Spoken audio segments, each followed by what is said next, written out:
Good evening, everyone. Am I audible and visible? बताओ Mihir. Yes, sir. Okay, so मोक्सदा तुम बताओ. Google meet पर है ऑडिबल विजिबल?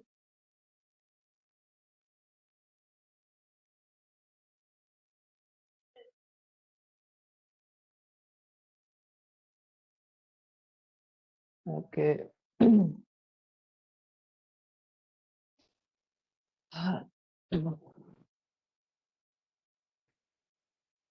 आयुषी कौशिक की तुम लोगों ने क्लास देख लिया पीछे वाली? No, sir. कि एक्चुअली अगर लाइव मैं क्लास आज नहीं देखी कर तो रही फिर हो नेट कौशिकी? सर नेट खत्म हो जाता आज, तो मैं लाइव नहीं कर पाती, इसलिए मैंने सोचा पहले ये क्लास कर लेती हूँ फिर देखती हूँ लास्ट में रात में। अच्छा अच्छा ठीक है. और आयुषी तुम भी लाइव नहीं आती हो? नहीं सर, मेरा तो आपको पता था वो वीडियो ही नहीं आ रहा था, तो इसलिए नहीं कर रहे थे लाइव क्लास। अच्छा, आज आ रही है आज? अब सर अब लैपटॉप में करने लगे क्लास, फोन में अभी भी नहीं आ रही है।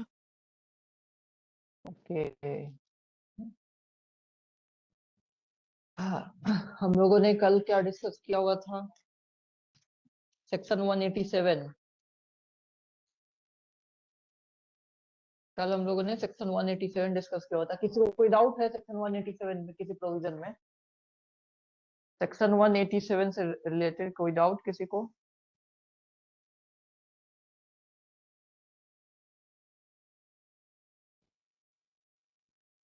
संभवी कोई डाउट? नहीं सर। ठीक है, तो हम लोग स्टार्ट करते हैं अगला सेक्शन 188. दो तीन छोटे छोटे सेक्शंस है, वो पढ़ के हम लोग फिर केस डायरी और चार्जशीट पढ़ेंगे. ठीक है. एससी एससी कोई डाउट? No sir. ओके. समझ में आ गया section 187 default bills related provision? Yes sir, बाकी अभी जो आपने कल वीडियो भेजी थी ना कल वाले ही लेक्चर की, वो एक बार दोबारा देख लूंगी, जो कि थोड़ा बहुत स्टार्टिंग का रहा था, वैसे समझ आ गया था कल क्लास में। ठीक है ठीक है. चलिए 188 सेक्शन देखिए. 188 189 बहुत छोटा सेक्शन है, पहले हम लोग वो कर लेते हैं, फिर हम लोग केस डायरी पढ़ेंगे और चार्जशीट पढ़ेंगे. सेक्शन 188 बीएनएसएस लिखा हुआ है, report of investigation by subordinate police officer. Subordinate police officer, ठीक है. लिखा हुआ है when any subordinate police officer has made any investigation under this chapter, he shall report the result of such investigation to the officer in charge of the police station. अगर कोई subordinate police officer ने investigation किया हुआ है, कोई नीचे का मतलब ऑफिसर इंचार्ज से नीचे के रैंक का, ऑफिसर इंचार्ज से नीचे के रैंक का कोई पुलिस ऑफिसर ने अगर इन्वेस्टिगेशन किया हुआ है, तो वो उसका रिपोर्ट किसको, इसका जो रिजल्ट है इन्वेस्टिगेशन का जो आउटकम है वो किसको रिपोर्ट करेगा, किसको बताएगा? वो ऑफिसर इंचार्ज को रिपोर्ट करेगा. उसका कंक्लूजन, जो भी कंक्लूजन आया है उसके इन्वेस्टिगेशन का, वो रिपोर्ट करेगा ऑफिसर इंचार्ज को. ऑफिसर इंचार्ज जो पुलिस स्टेशन का होता है. तो इसमें और कुछ भी नहीं है, बस है कि अगर सबऑर्डिनेट कर रहा है तो उसको कंक्लूजन को रिपोर्ट कर देना है ऑफिसर इंचार्ज को. फिर सेक्शन 189 देखिए, release of accused when evidence is deficient. देखिए इस पे प्रीलिम्स में बस इसका सेक्शन पे क्वेश्चन आता है कि किस सेक्शन में है ये. Sarika. Okay. Release of accused when evidence is deficient. अगर एविडेंस कम है, 189 जो है, अब 189 एविडेंस डेफिशिएंट मतलब सफिशिएंट नहीं है. एविडेंस जो है वो सफिशिएंट नहीं है. इन्वेस्टिगेशन करता है पुलिस ऑफिसर, तो क्या होगा, आउटकम आएगा, या तो एविडेंस मिल रहा है या नहीं मिल रहा है. अगर एविडेंस मिल रहा है सफिशिएंट कि आगे प्रोसीड किया जाए, तब तो कहा जाएगा एविडेंस सफिशिएंट है, तब वो आगे प्रोसीड करता है. बट ऐसे भी केसेस हो सकते हैं जहां एविडेंस ही नहीं मिले, इन्वेस्टिगेशन इनिशिएट किया गया था बट एविडेंस ना मिला, तो कहा जाता है एविडेंस जो है डेफिशिएंट हो गया, कम पड़ गया, ना है एविडेंस, तो फिर आगे नहीं प्रोसीड करेगा. तो उसी के रिगार्डिंग ये प्रोसीडिंग है. ठीक है, ये सेक्शन है उसी के रिगार्डिंग कि वो क्लोज कर देगा. फिर क्लोजर रिपोर्ट सबमिट कर देता है। जब एविडेंस जो है नहीं मिलता है इन्वेस्टिगेट करने से, तो पुलिस ऑफिसर को लगता है, जो इन्वेस्टिगेटिंग ऑफिसर है उसको लगता है कि नहीं आगे नहीं बढ़ना चाहिए, क्योंकि कोई एविडेंस ही नहीं है कि उसके अगेंस्ट में, तो फिर हम आगे क्यों प्रोसीड करें, क्यों मजिस्ट्रेट को हम चार्जशीट सबमिट करें इसके अगेंस्ट में, जब चार्ज कोई बन ही नहीं रहा है। तो क्लोजर रिपोर्ट सबमिट कर देता है, जिसमें वो बताता है कि नहीं कोई एविडेंस नहीं मिला है इसके अगेंस्ट में, एक्यूज के अगेंस्ट में, और आगे प्रोसीड करने की कोई जरूरत नहीं है, इन्वेस्टिगेशन आगे कंटिन्यू करने का जरूरत नहीं लग रहा है। वही वही है release of accuse when evidence is deficient. आइए देखते हैं। If upon an investigation under this chapter, it appears to the officer in charge of the police station that there is not sufficient evidence or reasonable ground of suspicion to justify forwarding of the accused to a magistrate. देखिए यहाँ से एक और prelims का question बन रहा है। ये क्वेश्चन भी पूछता है कि कब जो है एविडेंस डेफिशिएंट होता है या कब क्लोजर रिपोर्ट सबमिट करेगा। तो ये वाली आपको लाइन अंडरलाइन करके याद रखनी होगी कि there is not sufficient evidence or reasonable ground of suspicion to justify forwarding of accused to a magistrate. उसके पास कोई sufficient evidence नहीं है या कोई reasonable ground नहीं है जिससे ये justify हो सके कि हम accused को magistrate के पास forward करें और आगे की proceeding चल सके।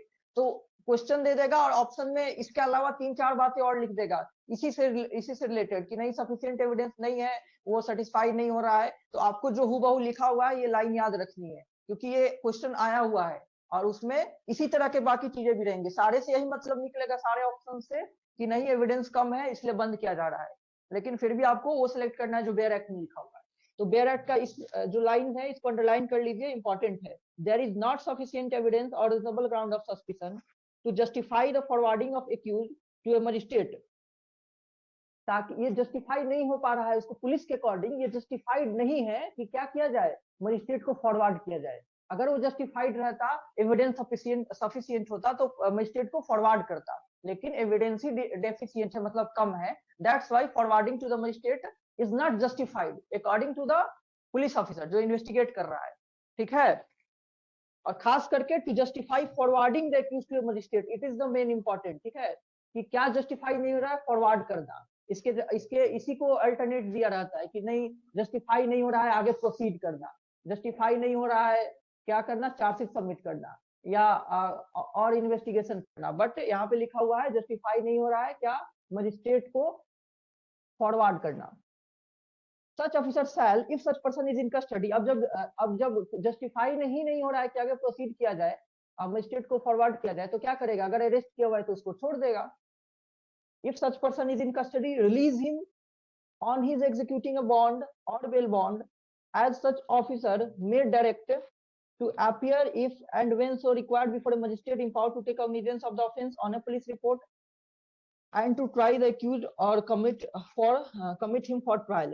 तो लिखा हुआ है कि अगर वो जस्टिफाई नहीं हो पा रहा है तो क्या करेगा, रिलीज कर देगा, लेकिन वो बॉन्ड एग्जीक्यूट करवा लेगा।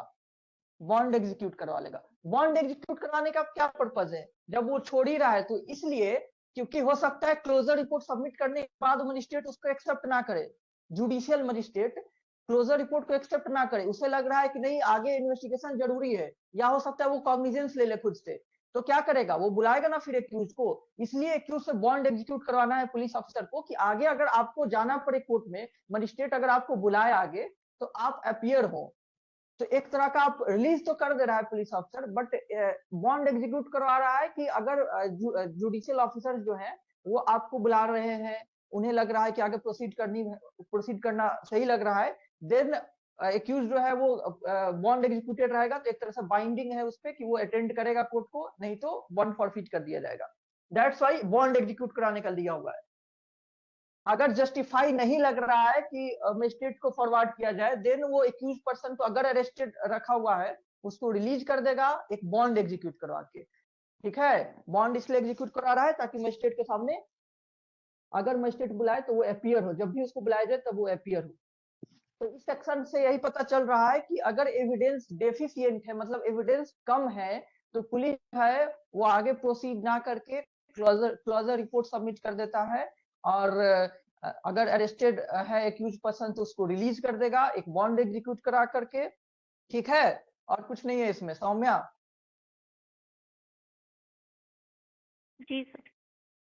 ओके, इसका हेडिंग बस इंपॉर्टेंट है और जो मैंने बताया था वो वाली बात इंपॉर्टेंट है जो अंडरलाइन करवाया, क्योंकि इसी दो पे क्वेश्चन पूछा हुआ है एग्जाम में, इससे 2 प्रीलिम्स के क्वेश्चंस बनते हैं बस। सेक्शन 190 देखते हैं, जस्ट उसका उल्टा हो गया। अब एविडेंस जो है डेफिशिएंट था तो उसे कुछ नहीं करना है, फॉरवर्ड नहीं करना है। तो एविडेंस जब सफिशिएंट होगा तो क्या करेगा, फॉरवर्ड करेगा। ठीक है, एविडेंस डेफिशिएंट था तो उसे फॉरवर्ड करना जस्टिफाई नहीं लग रहा था, लेकिन एविडेंस अब सफिशिएंट हो जाएगा। सेक्शन 190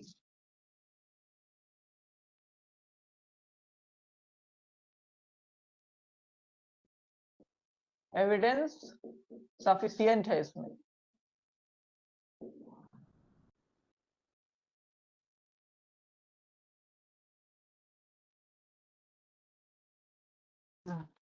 चलिए देखिए, cases to be sent to magistrate when evidence is sufficient. जब सफिशिएंट रहेगा तो क्या करेगा, मजिस्ट्रेट को भेज देगा। लिखा हुआ है, if upon an investigation under this chapter it appears to the officer in charge of the police station that there is sufficient evidence और रीजनेबल ग्राउंड। वही बात है जो पिछला में लिखा हुआ था उसका उल्टा लिखा हुआ है। उसमें था कि सफिशिएंट ग्राउंड नहीं है, उसको नहीं लग रहा है कि आगे उसको फॉरवर्ड करनी चाहिए मजिस्ट्रेट को। यहाँ पे लिखा हुआ है कि एविडेंस है सफिशिएंट और रीजनेबल ग्राउंड है, देन क्या करेगा, सच ऑफिसर शैल है कंपल्सरीली क्या करेगा, वो forward the accuse under custody to a magistrate, उसको फॉरवर्ड कर देगा। जो आईओ है, इन्वेस्टिगेटिंग ऑफिसर या ऑफिसर इंचार्ज, वो फॉरवर्ड करेगा एक्यूज्ड को जुडिशियल मजिस्ट्रेट के पास। मजिस्ट्रेट लिखा हुआ है उसका मतलब जुडिशियल मजिस्ट्रेट।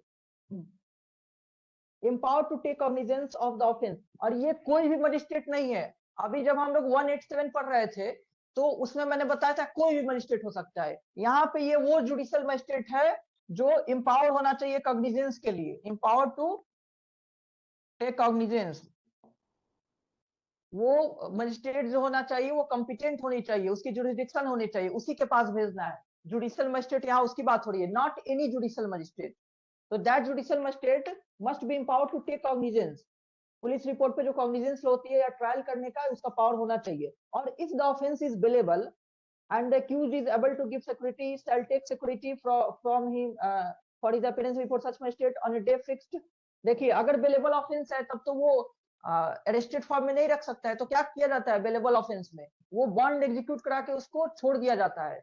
बेलेबल ऑफेंस में कल भी मैंने बताया था कि बेल एक मैटर ऑफ राइट बन जाता है, जैसे कि डिफॉल्ट बेल में भी बनता है। और उसमें जो एक्यूज पर्सन है वो बॉन्ड एग्जीक्यूट करके वो रिलीज हो सकता है as a matter of right, उसको नहीं अरेस्टेड रखा जा सकता है। तो यहाँ पे अवेलेबल ऑफेंस है तो क्या करेगा पुलिस ऑफिसर, जो ऑफिसर इंचार्ज है वो क्या करेगा, उससे बॉन्ड एग्जीक्यूट करवा लेगा और उसको छोड़ देगा। बॉन्ड एग्जीक्यूट क्यों करवाएगा, ताकि वो प्रेजेंट हो सके मजिस्ट्रेट के सामने, जब भी कोर्ट बुलाए तो वो आ सके, इसलिए बॉन्ड एग्जीक्यूट कराया जाता है। शैल टेक सिक्योरिटी, वही सिक्योरिटी होती है बॉन्ड एग्जीक्यूट कराना, from him for his appearance before such magistrate on a day fixed and for his attendance from day to day before such magistrate until otherwise directed। जब भी उसको बुलाया जाए वो आ जाए। ठीक है, इसका प्रोवाइजो देखिए, if the accused is not in custody the police officer shall take security from such person for his appearance before the magistrate and the magistrate to whom such report is forwarded shall not refuse to accept the same on the ground that the accused is not taken in custody। हो सकता है accused arrested ही नहीं हो, accused custody में ही नहीं हो, उसको arrest नहीं किया पुलिस ऑफिसर ने, फिर भी पुलिस क्या करेगा, उससे सिक्योरिटी ले लेगा ताकि वो मजिस्ट्रेट के सामने अपीयर हो। वो पुलिस ऑफिसर अगर अरेस्ट नहीं भी किया हुआ है फिर भी सिक्योरिटी ले लेगा ना, क्योंकि अपीयर होना, कोर्ट तो बुला सकती है बाद में, एविडेंस सफिशिएंट है, उस केस की बात हो रही है। तो एविडेंस सफिशिएंट है तो क्या करेगा, कोर्ट तो बुलाएगा ना बाद में। तो कोर्ट बुलाए, इसके लिए एक्यूज को अरेस्ट भी नहीं किए हैं तो वो भाग ना जाए, चाहे वो अवॉइड ना करे लीगल प्रोसीडिंग को, दैट्स वाई उससे बॉन्ड एग्जीक्यूट कराना है, बॉन्ड एग्जीक्यूट करवाना है। अगर अरेस्टेड नहीं है फिर भी, ठीक है, और अरेस्टेड है तो क्या करना है, अरेस्टेड है तो क्या करना है, अभी ऊपर था Ayushi,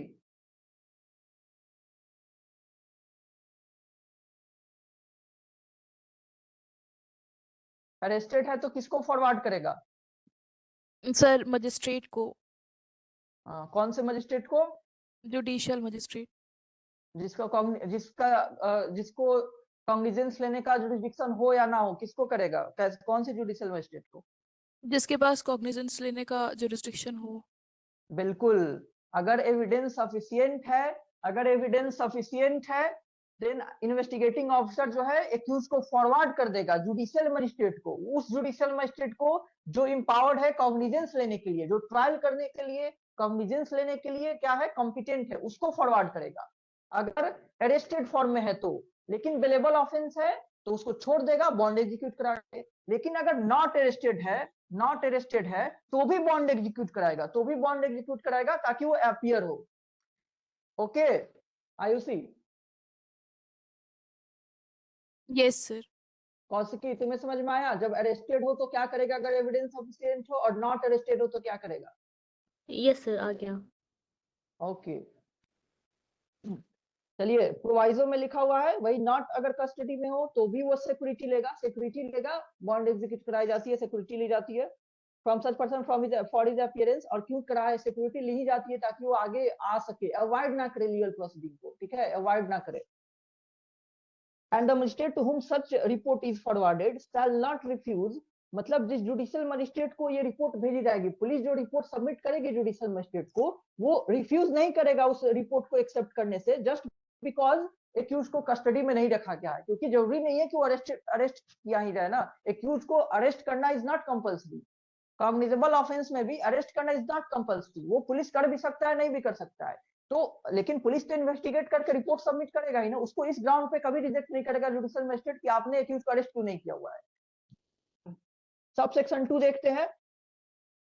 When the officer in charge of a police station forwards an accused person to a magistrate or takes security for his appearance before such magistrate under this section, अब बातें स्टार्ट है। He shall send to such magistrate any weapon or other article which it may be necessary to produce before him.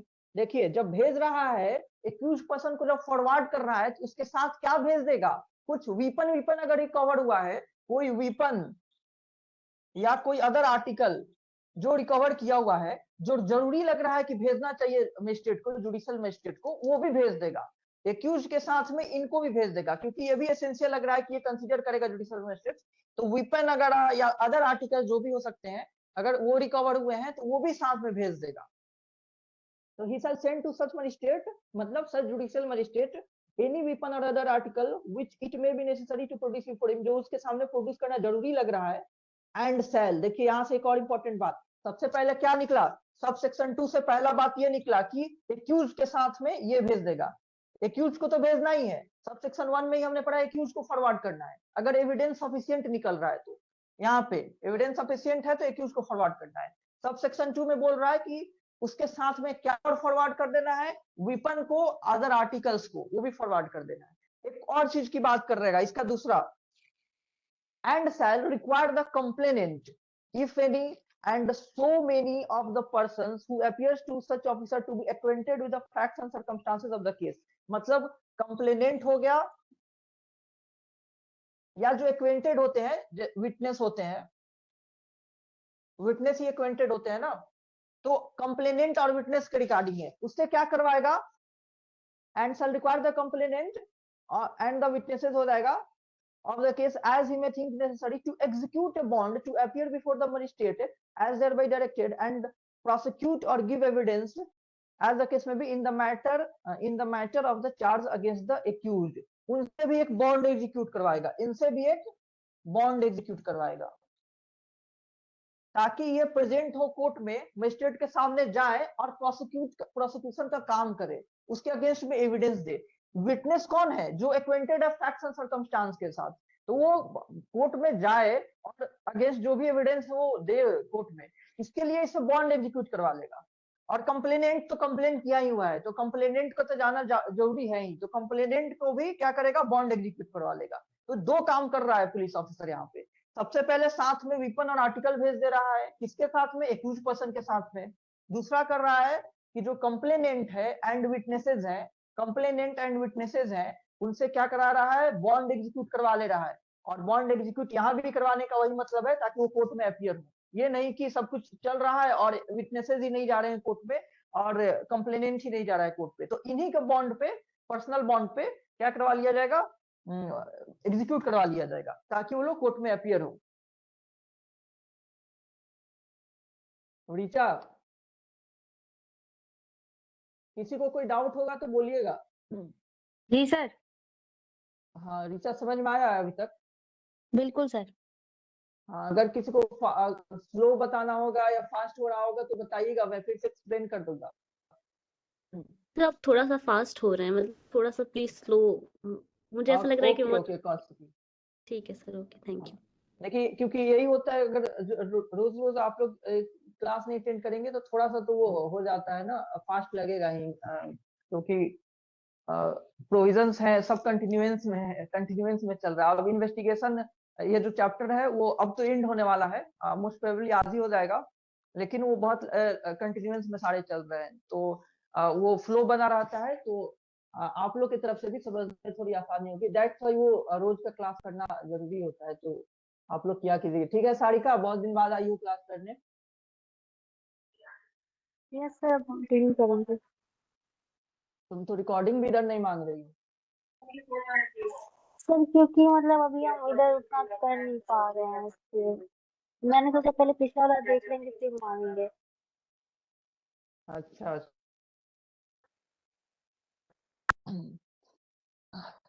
ठीक है ठीक है।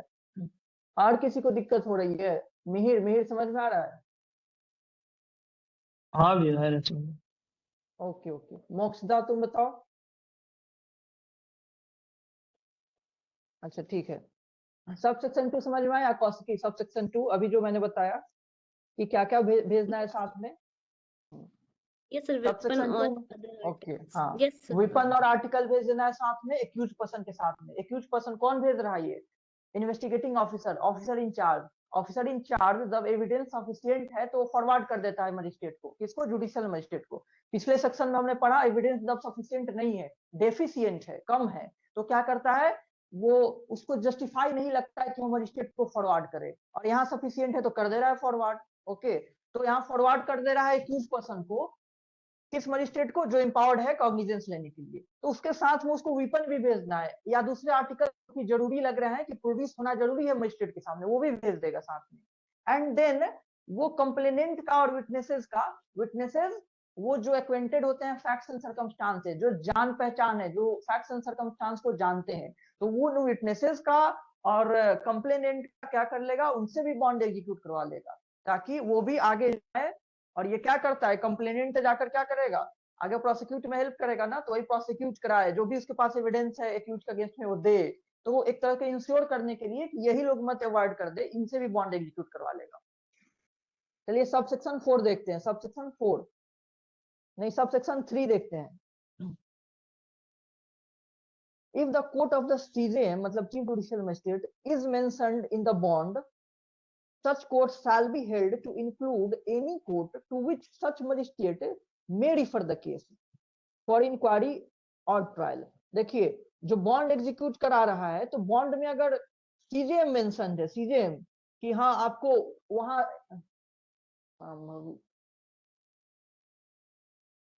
Okay, अगर जो bond execute कराया जा रहा है तो उसमें यह है कि आपको इस कोर्ट में अपियर होना है। वो कोर्ट कौन सा है? सीजेएम का है, सीजेएम का, चीफ जुडिशियल मजिस्ट्रेट का है। तो वो तो मजिस्ट्रेट का हेड हो गया चीफ जुडिशियल मजिस्ट्रेट। तो चीफ जुडिशियल मजिस्ट्रेट को पावर होता है ना कि वो मजिस्ट्रेट में काम बांटे। स्टार्टिंग के सेक्शन हम लोग पढ़ रहे थे तो मैंने बताया हुआ था कि चीफ जुडिशियल मजिस्ट्रेट जो होता है, जुडिशियल मजिस्ट्रेट्स में वर्क का डिवीजन करता है, वो अलॉट करता है कि हाँ ये काम उधर, ये तुम करो, ये तुम करो। तो चीफ जुडिशियल मजिस्ट्रेट अलॉट कर सकता है चीजों को। तो जब चीफ जुडिशियल का नाम मेंशन हो बॉन्ड में, तो उसके साथ कंस्ट्रक्टिवली क्या इंक्लूड हो जाएगा?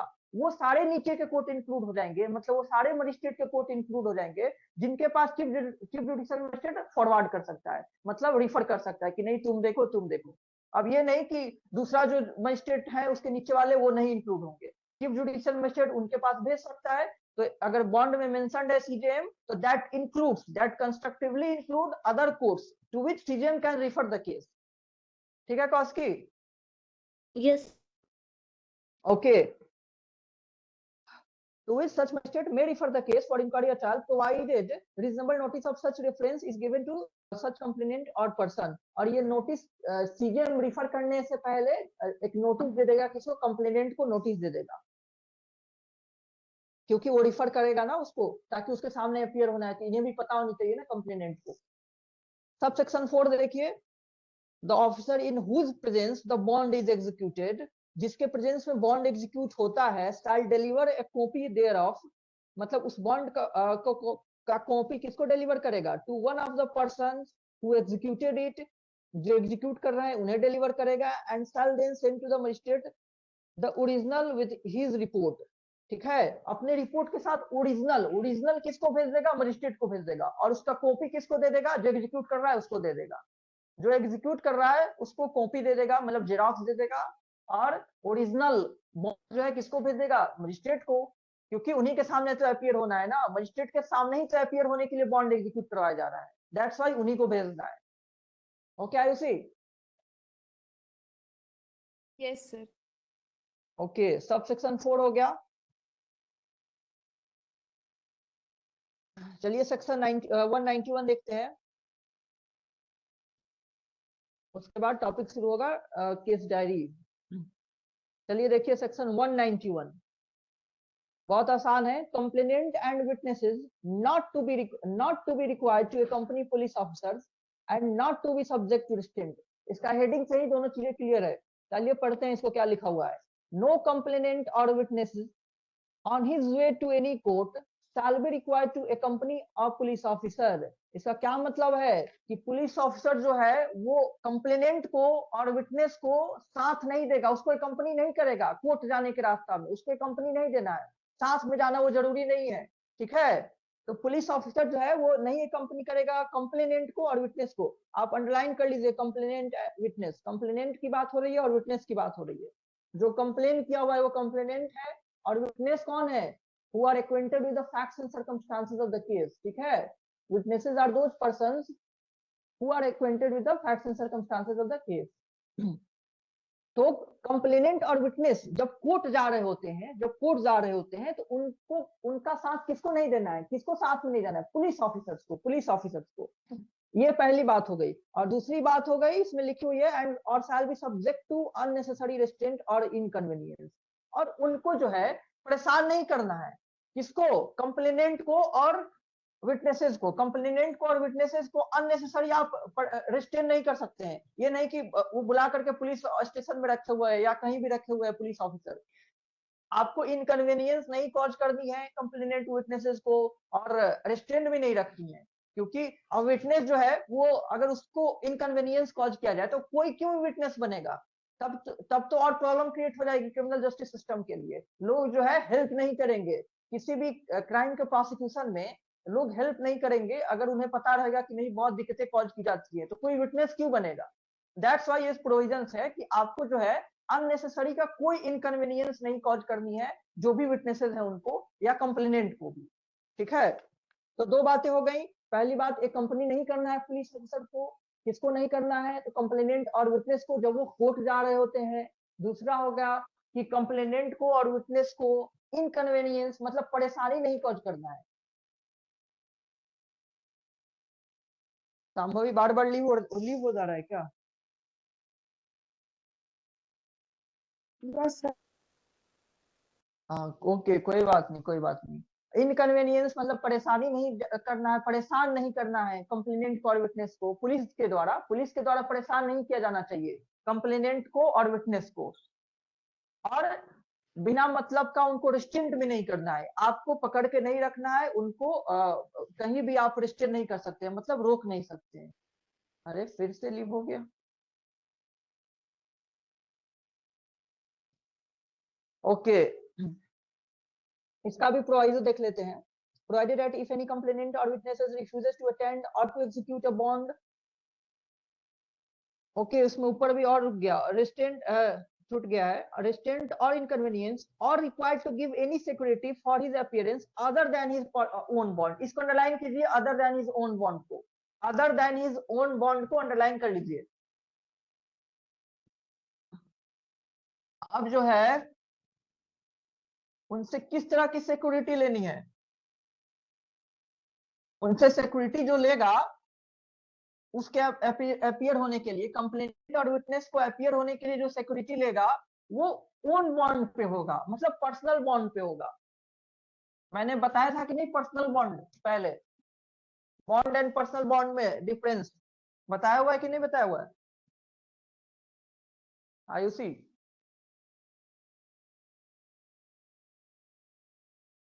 किसी को याद है कि मैंने बताया हुआ है कि नहीं बताया हुआ है?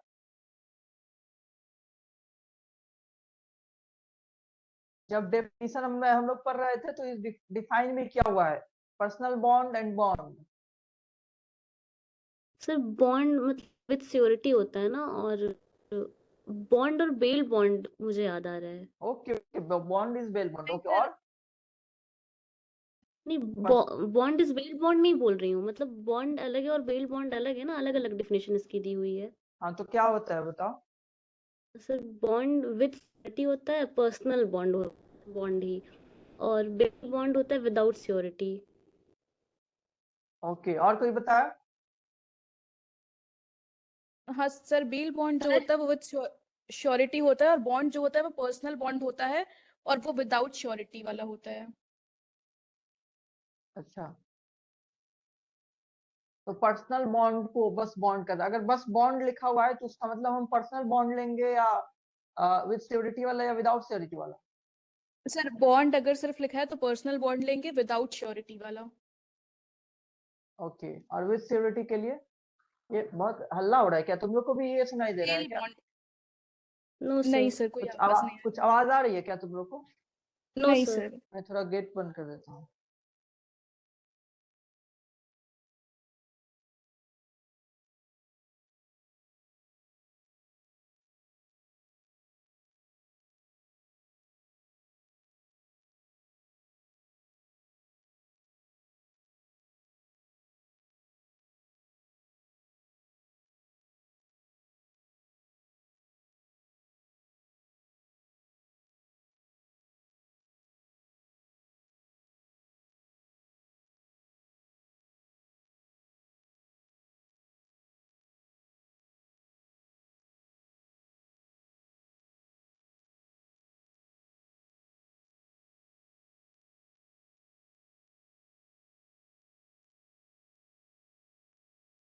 ओके, वो ढोल वगैरह बज रहा है, लग रहा है किसी का शादी वादी से रिलेटेड कुछ चीजें होंगी। Am I audible and visible Ayushi? Yes sir. हाँ तो बिल्कुल आप लोग सही बता रहे थे कि अगर बॉन्ड लिखा हुआ है इसका मतलब पर्सनल बॉन्ड होता है। पर्सनल बॉन्ड मतलब विदाउट सिक्योरिटी। पर्सनल बॉन्ड करने का मतलब खुद ही हम सिक्योरिटी बन गए हुए हैं, खुद ही, अदर सिक्योरिटी की जरूरत नहीं है। हम खुद ही इंश्योर कर रहे हैं कि I will appear in the court, जब जरूरत होगी मैं आऊंगा। और बेल बॉन्ड जो होती है विद सिक्योरिटी होती है, उसमें अदर सिक्योरिटीज की जरूरत होती है, कोई और पर्सन आपको लाना होता है। कितनी सिक्योरिटी चाहिए कोर्ट बताती है, कोर्ट बताती है कि नहीं आपको कितनी सिक्योरिटी चाहिए उस पार्टिकुलर केसेस के केस के रिगार्डिंग, मैटर के रिगार्डिंग, अगर बेल पे छोड़ रही है उसके रिगार्डिंग। तो कोर्ट डिसाइड करती है कितनी सिक्योरिटी चाहिए, लेकिन other person as a security चाहिए, जो कि सिक्योरिटी बनेगा कि ये पर्सन अपियर होगा, अगर नहीं अपियर होगा तो मैं जो एग्जीक्यूट कर रहा हूँ वो फॉरफिट कर दिया जाएगा। ठीक है, तो यहाँ पे है कि own bond, other than is sir own bond. हाँ रीचा? सर अगर पर्सनल बॉन्ड का कंप्लायंस ना करे कोई पर्सन, मतलब जिसने वो पर्सनल बॉन्ड बनवाया है या बनाया है, तो कोर्ट इसमें एक्शन ले सकता है क्या? हाँ हाँ, वो जो पर्सनल बॉन्ड उसमें भी अमाउंट ही रहता है ना, तो उसको फॉरफिट कर लिया जाएगा। तो पर्सनल बॉन्ड ऐसे केसेस में अलाउ की जाती है जब ज्यादा ग्रेव नहीं होती है चीजें। तो अगर पर्सन एब्सकॉन्ड ही हो जाए, एब्सकॉन्ड कर जाए, तो वो पर्सनल बॉन्ड पे वापस मंगाना बहुत मुश्किल होता है। दैट्स व्हाई ये ग्रेव तरह के केसेस में नहीं होती है। जो भी हीनियस क्राइम्स होते हैं या बेल वगैरह पे छोड़ी जाती है, वो सब बेल बॉन्ड एग्जीक्यूट कराई जाती है विद सिक्योरिटी वाला, ताकि अदर पर्सन भी कोई सिक्योरिटी बना रहे। तो सिक्योरिटी अदर भी बने हुए हैं तो भी पैसे का होता है, अमाउंट फॉर पर्टिकुलर अमाउंट का बॉन्ड होता है, क्योंकि अगर वो कोई वायलेट कर रहा है टर्म्स को तो फॉरफिट कर लिया जाएगा, जब्त कर लिया जाएगा। और जो पर्सनल बॉन्ड भी है, अगर वो वायलेट कर रहा है तो उसको भी जब्त कर लिया जाएगा, उसको भी मतलब कोर्ट जो है फॉरफिट कर लेती है। तो बिल्कुल अगर पर्सनल बॉन्ड पे भी अगर कोई टर्म्स को वायलेट कर रहा है तो उसको फॉरफिट किया जाता है। ठीक है रीचा? Right sir. हाँ, नहीं तो वो बॉन्ड एग्जीक्यूट कराने का पर्पज ही क्यों रहेगा। चलिए हम लोग क्या देख रहे थे, okay, other than his own bond, लिखा हुआ है कि और required to give any security for his appearance, उसको नहीं फोर्स किया जाएगा कि तुम किसी अदर तरीके का सिक्योरिटी दो other than his own bond. वो पर्सनल बॉन्ड जो होगा उस पे वो सिक्योरिटी देगा कि हाँ मैं अपीयर होऊंगा, उससे अदर सिक्योरिटीज की डिमांड नहीं की जाएगी। किसकी बात हो रही है? कंप्लेनेंट और विटनेसेस की बात हो रही है। कंप्लेनेंट और विटनेसेस की बात हो रही है। यहाँ एक्यूज पर्सन की बात नहीं हो रही है। भागने के चांसेस किसके होते हैं? एक्यूज के होते हैं ना, जो कंप्लेनेंट खुद ही कंप्लेन किया हुआ है, विटनेस हेल्प कर रहा है, वो जानता है फैक्ट सर्कमस्टांस बताने आया हुआ है, तो उसके लिए जो प्रोसीजर है वो डिफिकल्ट क्यों बनाया जाएगा? उसके लिए अदर सिक्योरिटीज बुला करके उसको क्यों एग्जीक्यूट कराना पड़ेगा? तो प्रोसेस को सिंपल बनाने के लिए, उसको कन्वीनियंट बनाने के लिए, किसके कन्वीनियंट बनाने के लिए? कंप्लेनेंट के लिए और विटनेसेस के लिए वो ओन बॉन्ड ही एग्जीक्यूट करा करके ये सिक्योरिटी ली जाती है, ना कि अदर तरीके का बॉन्ड, मतलब दूसरे सिक्योरिटीज नहीं लिए जाएंगे। Provided that if any complainant or witness refuses to attend or to execute a bond as directed in the 190, जो बॉन्ड एग्जीक्यूट करने से अगर मना कर देते हैं या रिफ्यूज नहीं या कोर्ट अटेंड करने से, the officer in charge of the police station may forward him in custody to the magistrate, फिर उसको कस्टडी में लेकर के मजिस्ट्रेट को भेज देता है ऑफिसर इन चार्ज, जो कि उसको तब तक डिटेन किए रहेंगे जब तक वो बॉन्ड एग्जीक्यूट ना कर लेता है या केस का हियरिंग कंप्लीट नहीं हो जाता है। क्योंकि केस आप फाइल किए हुए हैं तो उसका जब तक हियरिंग कंप्लीट नहीं हो जा रहा है, और हियरिंग में किसका हेल्प चाहिए? विटनेस का हेल्प चाहिए। तो जब तक हियरिंग कंप्लीट ना हो जाता है या जब तक वो बॉन्ड एग्जीक्यूट ना कर रहा है, तब तक मजिस्ट्रेट उसको डिटेन किए रख सकता है, डिटेन किए, क्योंकि आप खुद ही बैकआउट कर रहे हैं। आप आए थे, आपने प्रोसिक्यूशन स्टार्ट किया और खुद ही बैकआउट कर रहे हैं। दैट्स व्हाई ये प्रोविजन बनाया गया कि अगर वो लोग अवॉइड कर रहे हैं तो उनको कस्टडी में भेज सकता है पुलिस लेकर के। किसको? पुलिस जो है उनको कस्टडी में लेकर के भेज सकता है जुडिशियल मजिस्ट्रेट को, और जुडिशियल मजिस्ट्रेट उन्हें तब तक डिटेन कर सकते हैं जब तक कि हियरिंग कंप्लीट ना हो जाए या वो बॉन्ड एग्जीक्यूट ना कर ले, जो कि करने की बात की गई है। ठीक है सुचेता?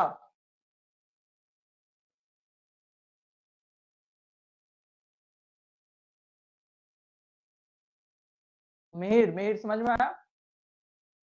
191 अब इम्पोर्टेंट स्टार्ट होगा।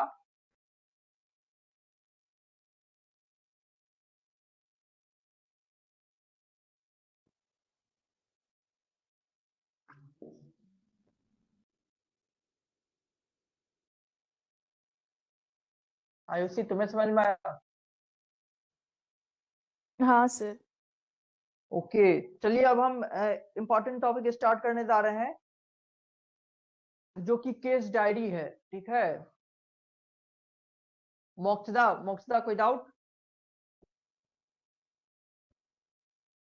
मोक्षदा ओके, चलो अब 192 केस डायरी 172 था सीआरपीसी में, बहुत इंपॉर्टेंट सेक्शन है। 172 और 173 दोनों ही इंपॉर्टेंट सीआरपीसी का। 172 173 केस डायरी एंड चार्जशीट, मतलब पुलिस रिपोर्ट। केस डायरी कहिए या पुलिस डायरी कहिए, और उधर चार्जशीट कहिए, चालान कहिए, पुलिस रिपोर्ट कहिए, फाइनल रिपोर्ट कहिए, क्लोजर रिपोर्ट कहिए, सारे 173 वाले हैं। ठीक है, लेकिन यहाँ पे 192 193 हम पढ़ेंगे। 192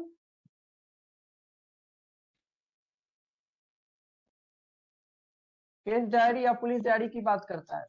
आपको फोकस बस डायरी पे करना है, फोकस आपको डायरी पे करना है। यहाँ डायरी की बात हो रही है, रिपोर्ट की बात नहीं हो रही है, पुलिस रिपोर्ट की बात नहीं हो रही है, डायरी की बात हो रही है। केस डायरी कहिए या पुलिस डायरी कहिए। आइए देखते हैं, बहुत इंपॉर्टेंट है। 192 है diary of proceedings in investigation. Sub section 1 इसका कहता है every police officer making an investigation under this chapter shall compulsory case diary maintain करना है। केस डायरी मेंटेन करना डिस्क्रिशन नहीं है कोर्ट का। क्वेश्चन पूछेगा कि क्या डिस्क्रिशन है, कोर्ट का बोल रहा हूं, क्या पुलिस ऑफिसर का। ठीक है, क्या केस डायरी मेंटेन करना डिस्क्रिशन है पुलिस ऑफिसर का? No, it is compulsory to maintain the case diary. Case diary maintain करना ही है। ठीक है, shall day by day enter his proceedings in the investigation in a diary। ठीक है, डे बाय डे, इसके बाद कंपल्सरी है। जो भी वो करेगा दिन प्रतिदिन हर दिन जो जो वो कर रहा है, कौन सा कर रहा है, पुलिस ऑफिसर इन्वेस्टिगेशन प्रोसेस में जो जो स्टेप ले रहा है वो सारी डिटेल्स किस में नोट डाउन करेगा, केस डायरी में नोट डाउन करेगा। केस डायरी में हर दिन में क्या क्या किया उस केस से रिगार्डिंग, ठीक है, अलग अलग केस का अलग अलग मेंटेन करेगा। ऐसी ये कोई एक डायरी नहीं है जिसमें सारे केस का रिकॉर्ड करना है, उसको अलग अलग डायरी बनाएगा, उसमें अलग अलग रिकॉर्ड करेगा। मतलब लिटरली वो डायरी नहीं बना लेना है, उसको एक कंपाइल्ड फॉर्म बनाना होता है, चीजों को अब अटैच कर ले, जैसे भी बाइंड करके रखे एक जगह पे, जो पता चले कि इस केस का ये केस डायरी है, उसमें उस केस के रिगार्डिंग जो भी करेगा, स्टेप्स लेगा, वो नोट डाउन करेगा। तो shall day by day enter his proceedings in the investigation in a diary. Investigation process में वो जो जो कर रहा है, इन्वेस्टिगेशन प्रोसेस में वो जो जो कर रहा है डे बाय डे, वो कंपल्सरीली क्या करेगा, केस डायरी में नोट डाउन करेगा, नोट डाउन करेगा। बहुत ही आसान है, इसमें और कुछ नहीं है। जो जो कर रहा है पुलिस ऑफिसर रोज, वो सारी चीज कब जा रहे हैं आ रहे हैं सब कुछ किसमें नोट डाउन करना है, उसको केस डायरी में नोट डाउन करना है। सेटिंग फोर्थ द टाइम, देखिए कुछ एग्जांपल्स लिखे हुए हैं क्या क्या नोट डाउन करेगा, ये सब एग्जांपल्स हैं कि क्या क्या नोट डाउन करेगा। The time eight which the information reached him, किस समय उसको इंफॉर्मेशन मिला, ठीक है, किस समय उसको इंफॉर्मेशन मिला। तो प्रिलिम्स में ये भी क्वेश्चन बन सकता है कि केस डायरी में इसमें से क्या क्या रहेगा, तो इसमें से ये सारे ऑप्शंस में लिख दिया रहेगा, ये जो अभी बताया गया ये और इसके आगे कि ये चीज रहेगा क्या। तो आपको अगर सारे चीज रेलिवेंट रहेंगे तो आपको ऑल ऑफ डी सिलेक्ट करना होगा। तो क्या क्या उसमें रहेगा, कब उसको इंफॉर्मेशन मिला, the time eight which he begin and closed his investigation, कब वो शुरू किया इन्वेस्टिगेशन करना, कब वो खत्म किया। मान लीजिए 2:15 पे वो शुरू किया, तो लिखेगा कि 2:15 पे मैं इससे मिलने जा रहा हूँ, मतलब इस पर्टिकुलर विटनेस से मिलने जा रहा हूँ, कंप्लेनेंट से मिलने जा रहा हूँ। अब मिला 2:15 पे, कब तक मिला, 2:45 तक। 2:45 पे अब ओवर हो गया, अब वहां से दूसरे केस का इन्वेस्टिगेशन मान लो स्टार्ट करेगा, तो उस वाले डायरी में लिखेगा। तो टाइमिंग वगैरह सब नोट करेगा कि 2:15 पे मैं इस पर्सन से मिला हूँ इस केस के रिगार्डिंग, और ये इस पर्टिकुलर मैटर पे बात करने, कब वो ओवर हो रहा है वो भी लिखेगा। The time at which he began and closed his investigation, the place or places visited by him, किस जगह पे मिलने जा रहा है वो भी लिखेगा, और अलग अलग जगह पे जा रहा है सारे नोट डाउन करेगा कि 2:15 पे मैं जो है कटरा गया हुआ था, ठीक है। उसके बाद 2:45 पे जो है मैं इस पर्टिकुलर जगह पे दूसरे जगह पे गया हुआ था, और फिर उस वहां से मैं रिटर्न हो गया उस पर्सन से मिल करके, सारा वो डिटेल्स नोट डाउन बस करना है उसको। फिर एक और इंपॉर्टेंट लिखा हुआ है, a statement of the circumstance ascertained through his investigation, जो वो इन्वेस्टिगेशन कर रहा है उससे जो भी ascertain कर रहा है सर्कमस्टांस, उसका स्टेटमेंट नोट डाउन करेगा। स्टेटमेंट ऑफ द सेम, वो पुलिस ऑफिसर जो इन्वेस्टिगेशन कर रहा है उससे कुछ सर्कमस्टांस वो असर्टेन कर रहा है कि हाँ ये परिस्थितियां मुझे ऑब्जर्व किया है, वट एवर परिस्थिति सर्कमस्टांस वो असर्टेन कर रहा है, उसके रिगार्डिंग वो स्टेटमेंट नोट डाउन करेगा कि हाँ इन्वेस्टिगेशन प्रोसेस से मैंने ये असर्टेन किया है, एंड उसके रिगार्डिंग जो भी वो उसको लग रहा है तो वो स्टेटमेंट फॉर्म में वो केस डायरी में नोट डाउन करेगा, ठीक है। तो ये भी इंपॉर्टेंट है, इन्वेस्टिगेशन से जो भी वो सर्कमस्टांस असर्टेन कर रहा है उसका स्टेटमेंट लिखेगा केस डायरी में, केस डायरी में उसका भी स्टेटमेंट लिख रहा है, जो भी उसको लग रहा है ऑब्जर्व किया हुआ है फ्रॉम हिज इन्वेस्टिगेशन वो नोट डाउन करेगा। तो सबसेक्शन 1 में इतने ही पॉइंट्स दिए गए हैं। क्या क्या पता चला सबसेक्शन 1 से, ये कंपलसरी है कि केस डायरी मेंटेन करना है, केस डायरी मेंटेन करना कंपलसरी है। किसको मेंटेन करना है, जो पुलिस ऑफिसर इन्वेस्टिगेशन कर रहा है उसको मेंटेन करना है, day by day even time to time उसको जो भी स्टेप्स ले रहा है रिगार्डिंग इन्वेस्टिगेशन वो नोट डाउन करना है। इन्वेस्टिगेशन प्रोसेस में whatever he is doing वो सब कुछ नोट डाउन करना है, विच टाइम एंड प्लेस, किस जगह पे गया, किस समय पे किससे मिला, वो सारी चीज नोट डाउन करने हैं। एंड उस प्रोसेस से जो भी सर्कमस्टांस असर्टेन कर रहा है उसका स्टेटमेंट भी वो नोट डाउन करेगा कि हाँ मुझे ये लग रहा है, तो वो नोट डाउन करेगा अपने से बना करके जो स्टेटमेंट उसको लग रहा है वो। चलिए सब सेक्शन 2 देखते हैं। The statement of witnesses recorded during the course of investigation under 180 shall be inserted। एक और चीज बता दिया क्या नोट डाउन होगा, जो विटनेस का स्टेटमेंट रिकॉर्ड किया है विटनेस का स्टेटमेंट,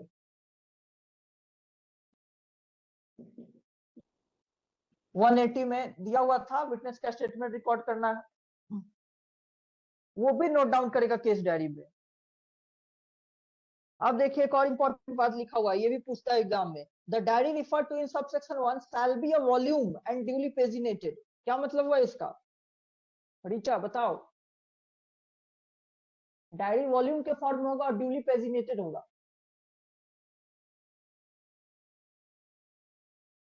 पता नहीं। संभवी, नेटवर्क सही हो तो बताओ। सर पेज में 1 2 3 करके ऐसे लिखा रहेगा, और मतलब वॉल्यूम्स का तो पता नहीं होगा, मोटा तगड़ा होगा और क्या। अच्छा, और कोई कुछ बताना चाहता है, कौशिकी, यस्ती, मोक्षदा? हाँ बताओ बताओ। सर गेस करते हैं। एक हाँ गेस कंपाइलेशन में करो। होगा और सीक्वेंस वाइज होगा, जैसे जैसे इन्वेस्टिगेशन होगी वैसा वैसे नंबरिंग के साथ चीजें उसमें रिकॉर्ड होंगी। Okay Richa, okay Richa. हाँ मोक्षदा तुम फिर से बोलो, मोक्षदा तुम्हारी बातें नहीं आ पाई, रीचा सेम टाइम पे बोल रही थी, फिर से बोल। पेज नंबर डाला जाएगा, पेज हाँ ओके ओके मोक्षदा, बिल्कुल पेज नंबर डाला जाएगा। ड्यूली पेजिनेटेड का वही मतलब होता है जो संभवी ने भी बताया कि वो एक जो सीक्वेंस में पेज नंबर डाली गई होती है 1 2 3 4 ऐसा वैसा लिखा रहेगा उसमें, मतलब पेज नंबर 1 2 3 4 ऐसा लिखा रहेगा सीक्वेंस में, जैसे जैसे आगे बढ़ रहा है उस तरह से। और है क्या है, साल्वी वॉल्यूम है, मतलब कि वो एक कंपाइल्ड फॉर्म होगा, एक जैसे बाउंड बुक होता है कि बनाए हुए हैं कि एक साथ, ये नहीं कि कुछ पन्ने इधर है कुछ पन्ने इधर है कुछ पन्ने उधर है, ऐसा नहीं, उसको एक बाइंडिंग फॉर्म में उसको एक साथ रखना है। अब वो जैसे भी रखे ताकि उससे एक होगा कि इस केस का ये डायरी है और वो एक साथ वो कंपाइल्ड है, एक साथ बाइंड है, कंपाइल्ड है एक साथ, मतलब वो अटैच्ड है चीजें, और वो पेज नंबर वाइज भी है, तो ड्यूली पेजिनेटेड होगा और कंपाइल्ड फॉर्म में होगा। ठीक है, ठीक है सांभवी। ठीक है सर। Okay okay. हाँ मोटा पतला कुछ भी हो सकता है, अगर बहुत सारा कुछ उसमें है, बहुत दिन से चल रहा है इन्वेस्टिगेशन, हो सकता है मोटा हो जाए, या बहुत जल्दी इन्वेस्टिगेशन खत्म हो जाए तो पतला भी हो सकता है। उसके बाद क्या है, ओके सब सेक्शन 3 में इतना ही है, बहुत आसान है केस डायरी, इससे इजी इजी क्वेश्चंस रहते हैं, तो ये भी याद रखना है आपको, वॉल्यूम होगा और ड्यूली पेजिनेटेड होगा, shall be a volume and duly paginated. Okay, इसको अंडरलाइन कर लीजिए अगर नहीं किए तो, shall be a volume and duly paginated. Subsection 4 लिखा हुआ है, एनी क्रिमिनल कोर्ट में send for the police diaries of a case under inquiry or trial in such court and may use such diaries not as evidence in the case but to aid it in such inquiry or trial। देखिए बहुत important बात कर रहा है, कह रहा है criminal court मंगा सकती है पुलिस डायरी को, ये सेंड लिखा हुआ है लेकिन इसका मतलब वो भेजना मत समझिएगा, वो मंगाने की बात कर रहा है। मतलब क्रिमिनल कोर्ट जो है वो कॉल कर सकता है किस चीज के लिए, केस डायरी के लिए, लेकिन क्या उसको एज एन एविडेंस यूज करेगा, नहीं। तो क्या यूज करेगा, उसको उससे एड ले सकता है, सहायता ले सकता है, क्योंकि वो देख करके पता चलती है ना।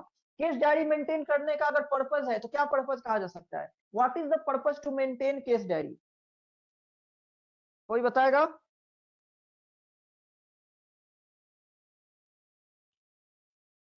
Purpose to maintain case diary, क्या लगता है?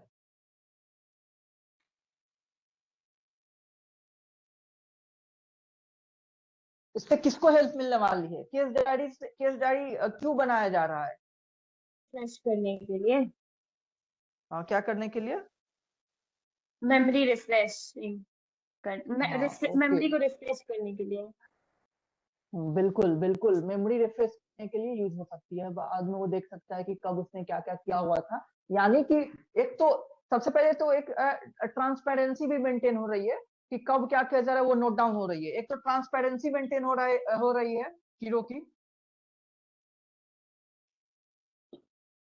मतलब ये कभी भी कोर्ट देख सकता है या पुलिस ऑफिसर वो देख सकता है, दूसरा पुलिस उसका सीनियर पुलिस देख सकता है कि कब उसने क्या क्या किया हुआ है। ऐसा तो नहीं है ना वो खुद से कुछ भी लिख देना है या बाद में बताएगा कि आपने कब क्या किया हुआ था। वो केस डायरी में लिखा हुआ है कि इस पर्टिकुलर डे पर उसने इस पर्सन से मिला है, इस समय मिला है, इस जगह पे मिला है, सब कुछ है केस डायरी में। तो एक तरह का ट्रांसपेरेंसी मेंटेन्ड है इन्वेस्टिगेशन प्रोसेस से रिलेटेड, क्योंकि पुलिस ड्यूटी बाउंड है वो मेंटेन करना केस डायरी से, ताकि बाकी लोग भी है वो देख करके वो जान पाए। इवन पुलिस को भी तो हेल्प मिलेगी ना आगे जाकर के। सारा इन्वेस्टिगेशन एक दिन में तो कर नहीं रहा है, और उसके पास कितनी बहुत सारी चीजें हैं इन्वेस्टिगेट करने के लिए। एक पुलिस एक ही केस को थोड़ी इन्वेस्टिगेट कर रहा होता है, वेरियस केसेस है जो उसको इन्वेस्टिगेट करनी है। तो फिर 4 दिन बाद वो देखेगा डायरी ना कि इस 4 दिन पहले मैं इस पर्सन से मिला था इस केस के रिगार्डिंग, इस केस के रिगार्डिंग। तो पुलिस को भी हेल्प मिल रही है, जो इन्वेस्टिगेटिंग ऑफिसर है उसको भी हेल्प मिल रही है कि हाँ उसका यूज कर सकता है अपना मेमोरी रेफ्रेश करने के लिए, चीजों को देखने के लिए वो कैसे कैसे हो रहा है इन्वेस्टिगेशन, किससे कैसे मिला है कब समय पे। कोर्ट को हेल्प मिलेगी, कोर्ट के सामने केस डायरी जाएगी तो कोर्ट भी देख सकता है कि हाँ इस दिन पुलिस ने ऐसे इन्वेस्टिगेट किया हुआ, इस पर्सन से मिला हुआ है। तो कोर्ट भी इसका हेल्प ले सकती है। हाउएवर उसको एज एन एविडेंस नहीं ट्रीट किया जाता है। तो यही पर्पज है पुलिस केस डायरी मेंटेन करने का, कि पुलिस को भी हेल्प मिल रही है, कोर्ट को भी हेल्प मिल रही है, और एक तरह का ट्रांसपेरेंट सिस्टम के लिए कि आप जो है मेंटेन करना है वो भी सीक्वेंस मैनर में, जैसे ड्यूली पेजिनेटेड लिखा हुआ है आपको अरेंज्ड फॉर्म में एक रखना है, इसको ऑर्गेनाइज्ड फॉर्म में और केस डायरी मेंटेन करना होता है। ठीक है। सर हाँ तो सब हाँ बोलो। पर एक और रीजन ये भी तो हो सकता है कि अगर कोई और पुलिस ऑफिसर लेना चाहता है या उसको दिया जा रहा है तो उसके लिए बहुत हेल्पफुल होगा केस को अंडरस्टैंड करने में और फर्दर इन्वेस्टिगेशन या मतलब हिस्सा लेने में। बिल्कुल रीचा, ये भी बहुत इंपॉर्टेंट रीजन हो सकता है कि हाँ वो दूसरे पुलिस ऑफिसर्स अगर वो दूसरे को चार्ज दे दिया जाए तब तो डेफिनेटली उसको जरूरत है। इवन चार्ज ना भी दिया जाए तो सीनियर पुलिस ऑफिसर्स जो है वो भी देख सकते हैं, तो इन सारे कामों में हेल्प होगा उसके केस डायरी से। ठीक है, बिल्कुल सही बोला तुमने। चलिए अब इसमें लिखा हुआ है कि क्रिमिनल कोर्ट जो है, क्रिमिनल कोर्ट जो है वो कभी भी, क्रिमिनल कोर्ट कभी भी मंगा सकती है, कैन कॉल फॉर डायरी, मंगा सकती है। लेकिन इसका क्या यूज हो सकता है, क्या इसको एज एन एविडेंस यूज किया जा सकता है कि नहीं किया जा सकता है? केस डायरी का यूज एज एन एविडेंस किया जा सकता है कि नहीं किया जा सकता है? यस सी, किया जा सकता है कि नहीं?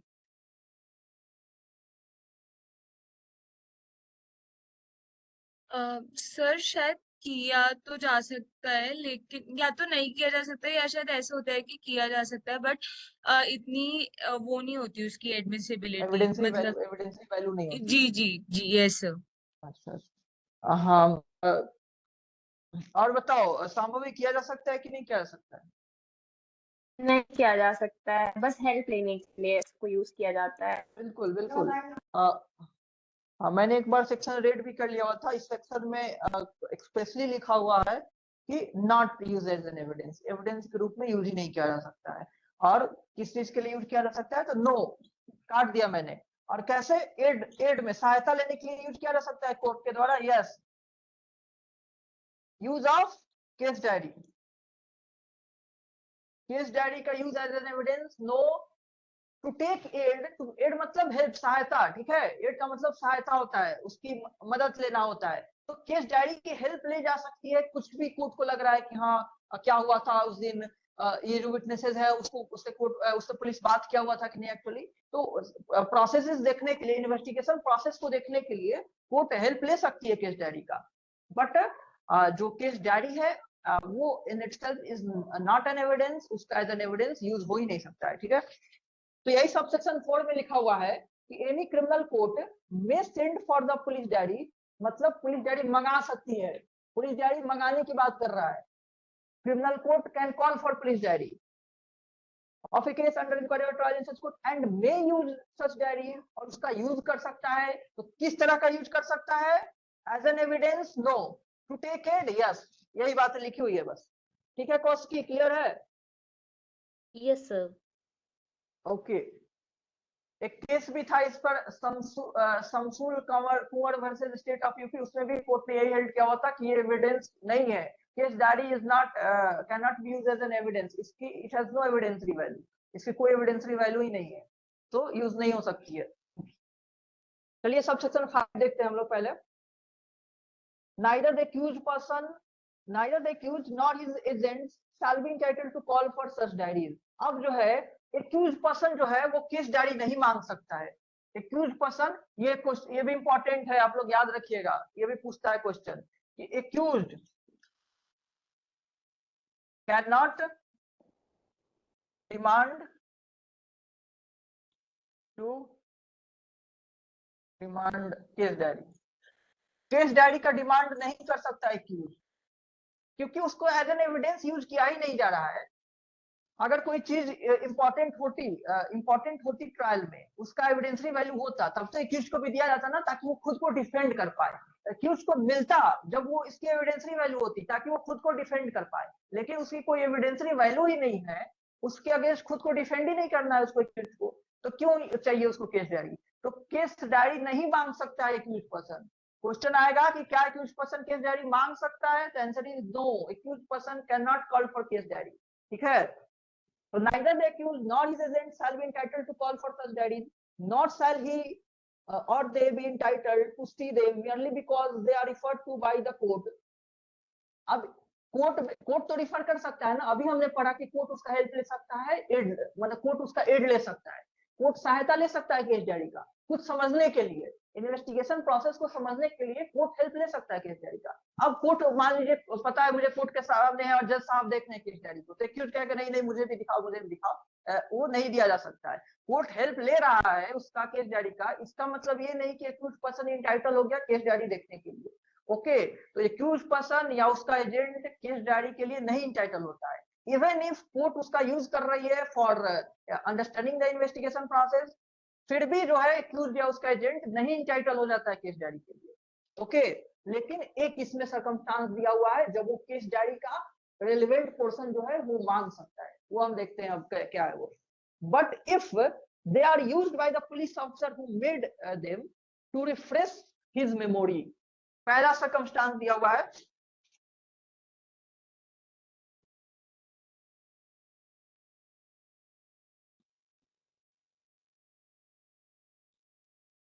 Diary used by police officer to refresh his memory।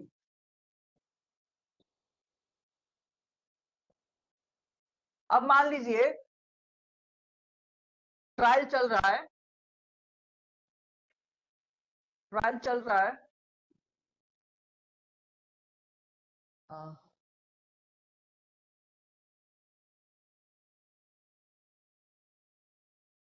Okay, trial चल रहा है और उस समय क्या हुआ है, जो पुलिस ऑफिसर था वो मेमोरी रिफ्रेश करने के लिए, पुलिस ऑफिसर को सब कुछ याद तो नहीं रहेगा ना, तो ये प्रोविजन है कि पुलिस ऑफिसर, आप एविडेंस एक्ट में भी पढ़े होंगे, एविडेंस एक्ट में ही पढ़े होंगे कि मेमोरी रिफ्रेश करने का प्रोविजन दिया हुआ है कि मेमोरी रिफ्रेश किया जा सकता है। प्रीवियस कुछ चीजें हैं जो राइटिंग में है, उसको रिफर करके मेमोरी रिफ्रेश किया जाता है कि हाँ देख ले। तो अगर कोई पुलिस ऑफिसर जो है वो मेमोरी रिफ्रेश करने के लिए केस डायरी का यूज कर रहा है कि मैं जरा देख लूं मैंने इस पेज पे 35 नंबर पेज पे क्या लिखा हुआ था, पुलिस ऑफिसर बोल रहा है कि 35 नंबर पेज पे मैंने कुछ लिखा हुआ था, मैं जरा देख लूं उसको, उसका यूज कर रहा है। पहला सर्कमस्टांस हो गया ये, पहला। ठीक है, if they are used by the police officer who made them to refresh his memory, or if the court uses them for the purpose of contradicting such police officer। लिखा हुआ है कि if the court uses them, court use कर रहा है diary for कंट्राडिक्टिंग police officer. दूसरा दिया हुआ है कि कोर्ट यूज कर रहा है पुलिस ऑफिसर को ही कंट्राडिक्ट करने के लिए, कोर्ट यूज कर रहा है पुलिस ऑफिसर को ही कंट्राडिक्ट करने के लिए, मतलब कुछ बोल रहा है पुलिस ऑफिसर, अभी जो केस डायरी से कंफ्लिक्ट मान लीजिए हो गया हुआ है, तो कोर्ट क्या करेगा, उसको कंट्राडिक्ट करेगा ना। पुलिस ऑफिसर ने केस डायरी में कुछ और लिखा हुआ था और ट्रायल के समय कुछ और बातें सामने आ रही है, तो कंट्राडिक्टिंग हो रहा है, पुलिस ऑफिसर की अभी की बात और उसका जो केस डायरी की बात है वो कंट्राडिक्ट कर रहा है। ये दूसरा सिनेरियो है। और पहला क्या सिनेरियो है? पहला है कि पुलिस ऑफिसर कुछ याद करने के लिए केस डायरी रिफर कर रहा है। इन दो सिनेरियो में the provisions of section 148 or section 164 as the case may be of the BSA 2023 shall apply। तब जो है उसको अप्लाई किया जा सकता है। तो बीएसए में आप प्रोविजन पढ़े होंगे कि कोई पर्सन जो है कोई प्रीवियस स्टेटमेंट अगर राइटिंग में है उसको रिफर किया जा रहा है कुछ, तो उसको कंट्राडिक्ट किया जा सकता है, उसको क्रॉस एग्जामिन किया जा सकता है। Cross examination as to previous statement in writing, इसका हेडिंग वही होता है उस सेक्शन का कि कोई प्रीवियस स्टेटमेंट राइटिंग में लिखा हुआ है उसको भी क्रॉस एग्जामिन किया जा सकता है। और ये भी किया जा सकता है कोई मेमोरी रिफ्रेश कर रहा है, कोई मेमोरी रिफ्रेश कर रहा है तो आप भी मांग सकते हैं, उसमें राइट बन जाता है अपोजिट पार्टी का। कोई मेमोरी रिफ्रेश कर रहा है कुछ डॉक्यूमेंट यूज करके, तो अपोजिट पार्टी का ये राइट बन जाता है कि उसको मांगकर वो भी देख सके ताकि उसको क्रॉस एग्जामिन करेंगे। तो ये दोनों पर्पस, ये दोनों केस में accused can demand case diary to cross examine. Cross examine करने के लिए वो डिमांड कर सकता है, लेकिन पूरा केस डायरी नहीं, वो रेलेवेंट पोर्शन जिसकी बात हो रही है। दो सिनेरियो देखिए, मैं फिर से बता रहा हूँ। पहला सिनेरियो है कि कोई पुलिस अफसर अपना मेमोरी, कौन सा पुलिस अफसर जो बनाया था वही, उसी की बात हो रही है। जो केस डायरी लिखा हुआ था वही पुलिस अफसर बाद में क्या कर रहा है, अपना मेमोरी रिफ्रेश करने के लिए यूज कर रहा है केस डायरी का। दूसरा सिनेरियो है कि कोर्ट है, कोर्ट क्या कर रही है, पुलिस अफसर को कंट्राडिक्ट कर रही है। कोर्ट जो है केस डायरी का यूज करके पुलिस अफसर को कंट्राडिक्ट कर रही है। इन दो सिनेरियो में क्या कर सकता है, एक्यूज पर्सन केस डायरी मांग सकता है, वो भी पूरा केस डायरी नहीं, वो रेलेवेंट पोर्शन बस उसको मिलेगा जो कंसर्न है यहाँ पे। मान लीजिए पुलिस अफसर जो है पेज नंबर 45 का यूज किया है मेमोरी रेफरेंस करने के लिए, तो पेज नंबर 45 दे दिया जाएगा एक्यूज पर्सन को भी। अगर कोर्ट कंट्राडिक्ट कर रही है पुलिस अफसर को जो कि पेज नंबर 30 में लिखा हुआ है, पेज नंबर 30 केस डायरी का जो है उसके बातों से पुलिस अफसर की बात कंट्राडिक्ट कर रही है, तो पेज नंबर 30 भी दे दिया जाएगा। किसको दे दिया जाएगा, एक्यूज पर्सन को दे दिया जाएगा। क्यों दिया जाएगा, ताकि वो देख ले और उस चीज को वो कंट्राडिक्ट कर सके, क्योंकि कोर्ट में ये चीजें इशू में आ गई है कि ये कंट्राडिक्ट की जा रही है। दैट्स व्हाई उस रेलेवेंट पर्सन को दिया जा सकता है, एक्यूज पर्सन को, ताकि उससे क्रॉस एग्जामिन वो कर पाए, उसका हेल्प लेकर के वो क्रॉस एग्जामिनेशन कर पाए, क्योंकि उसका राइट बन जाता है। अगर कोई प्रीवियस स्टेटमेंट राइटिंग में है उसके रिगार्डिंग और कोई मेमोरी रिफ्रेश कर रहा है, इन दोनों केस के रिगार्डिंग एविडेंस एक्ट में आपने पढ़ा होगा कि पर्सन का अपोजिट पार्टी का राइट बन जाता है कि वो क्रॉस एग्जामिन कर सकता है। तो for that purpose accuse person को दिया जा सकता है only that relevant portion of case diary. पूरा केस डायरी नहीं दे दिया जाएगा। Accuse person is not entitled to guess the case diary. Normal rule यही था। इसको किसको समझ में आया ये वाली बातें? कौशिकी? यस सर, आ गया।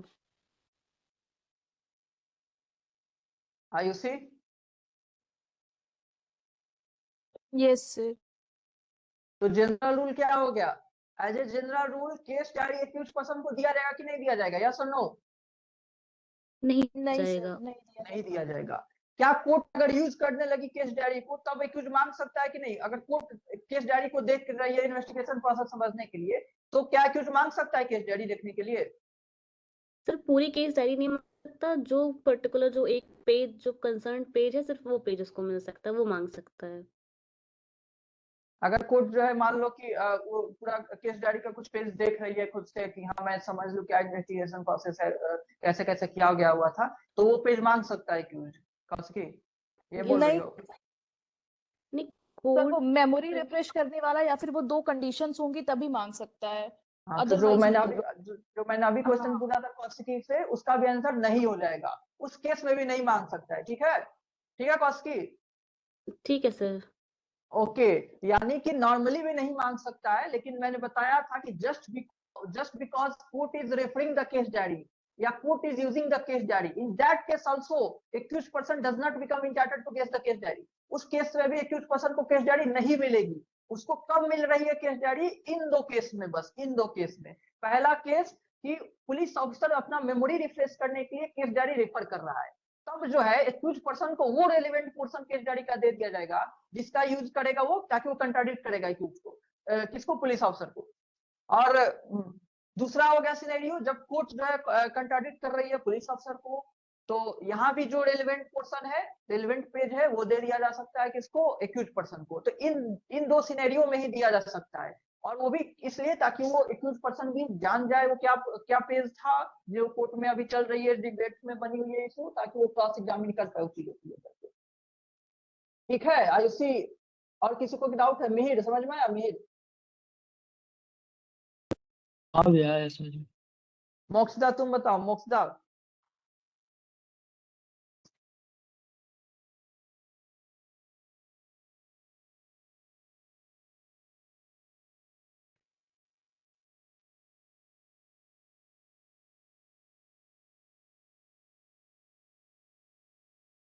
कौशिकी तुमको? यस सर आ गया। चलिए ठीक है।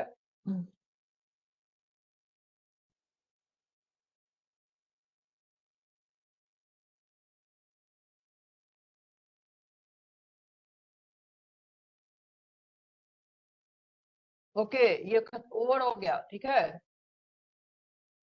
केस डायरी ओवर हो गया। किसी को कोई डाउट है तो पूछिए, नहीं तो हम लोग पुलिस रिपोर्ट स्टार्ट करते हैं, हम चार्जशीट स्टार्ट करते हैं।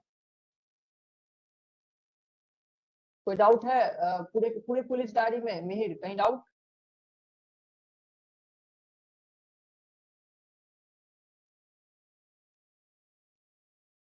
मिहिर,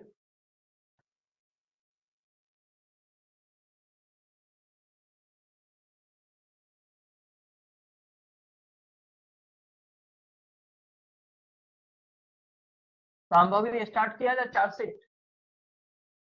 हाँ सर करिए। ओके,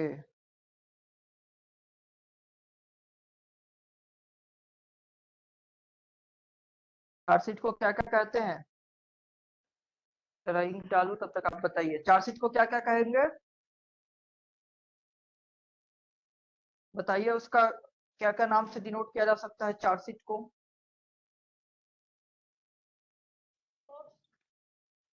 ओके मुक्ता, पुलिस रिपोर्ट हो गया, और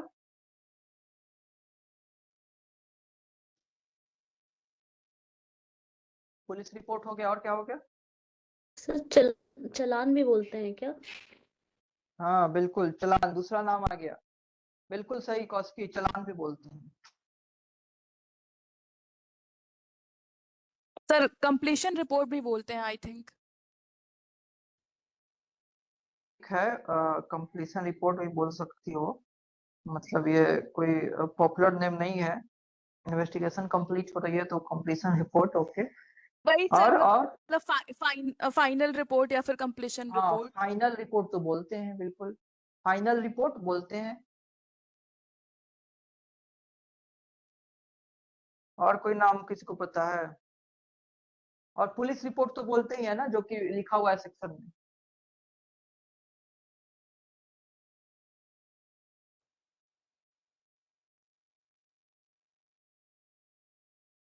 तब क्या क्या हो गया, नाम आ गया हमें, हमारे पास एक पुलिस रिपोर्ट आ गया, फिर चार्जशीट आ गया, फिर चालान आ गया, फाइनल रिपोर्ट आ गया, और अगर क्लोज किया जा रहा है क्लोजर रिपोर्ट भी कहा जाता है इसको। अगर जो है पुलिस को लग रहा है कि इन्वेस्टिगेशन करना, आगे कंटिन्यू करना जरूरी नहीं है, कोई एविडेंस नहीं मिल रहा है, तो क्लोजर रिपोर्ट सबमिट कर देती है, क्लोजर रिपोर्ट। चलिए स्टार्ट करते हैं हम लोग। 193 और उधर 173 था, किसका, सीआरपीसी का। ये 193 बीएनएसएस का हो गया। Chargesheet, challan, police report, final report,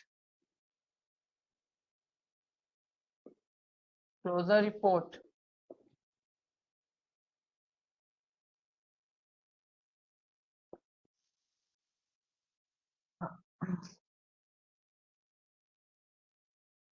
इतना नाम किसका होता है जी? किसी का नहीं ना। इंसानों के भी इतने नाम नहीं होते हैं, अपना पेट नेम, घर नेम, चपटा नहीं का के जितने चार्जशीट का नाम है। ठीक है। चार्जशीट हो गया, चालान हो गया, police report, final report, closure report, ये सारे तरह का रिपोर्ट जो है 193 में आ जाती है। मतलब एक ही है, ये सब सिनोनिम है, हो गया सब 193 में या 173 सीआरपीसी में, ये हम लोग पढ़ते हैं। ठीक है,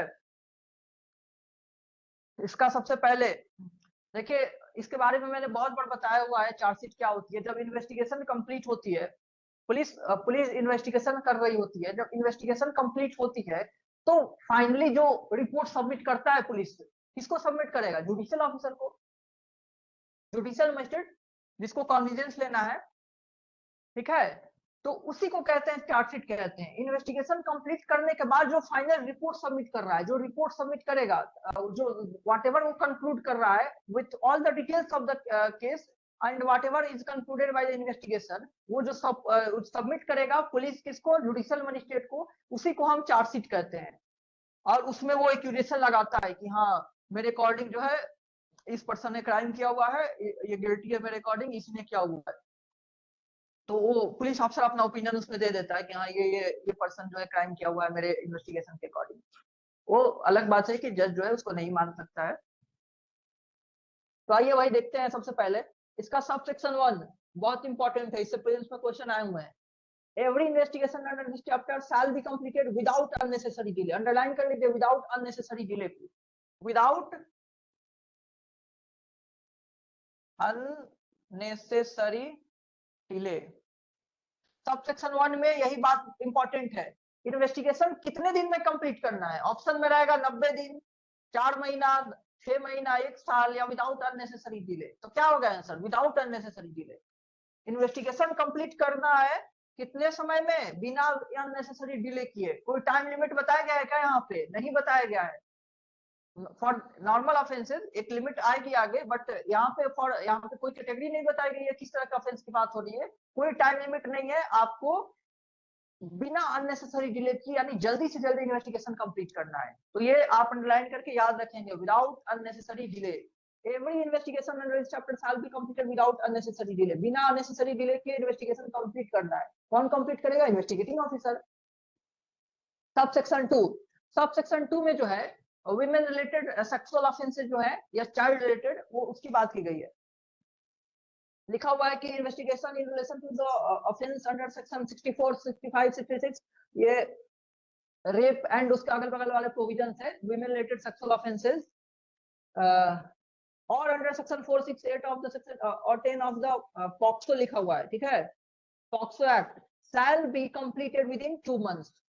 sub section 2 women related sexual offense and women and यहीं पे children कहते हैं, women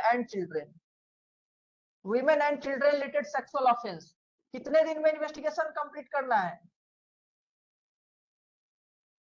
within 2 months। ठीक है,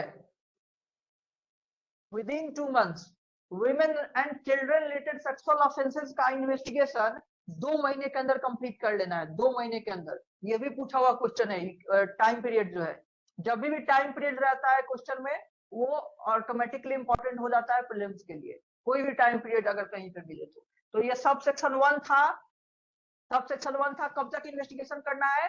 विदाउट अननेसेसरी डिले। आपको जल्दी से जल्दी कर दीजिए investigation. Sub section 2 women and children related sexual offences का इन्वेस्टिगेशन कितने समय में पूरा करना है? 2 महीने के अंदर करना है, 2 months। और 2 महीना काउंट कब से होगा? लिखा हुआ है from the date on which the information was recorded by the officer in charge of the police station. वो डेट जब इंफॉर्मेशन रिकॉर्ड किया गया था, मतलब एफआईआर रजिस्टर हुई थी। जब, ठीक है, इंफॉर्मेशन रिकॉर्ड करने को एफआईआर रजिस्टर करना कहते हैं। जब भी इंफॉर्मेशन रजिस्टर हुई है तब से 2 महीना के अंदर, ओके, तब से 2 महीने के अंदर ओवर कर लेना है, कंप्लीट कर लेना है।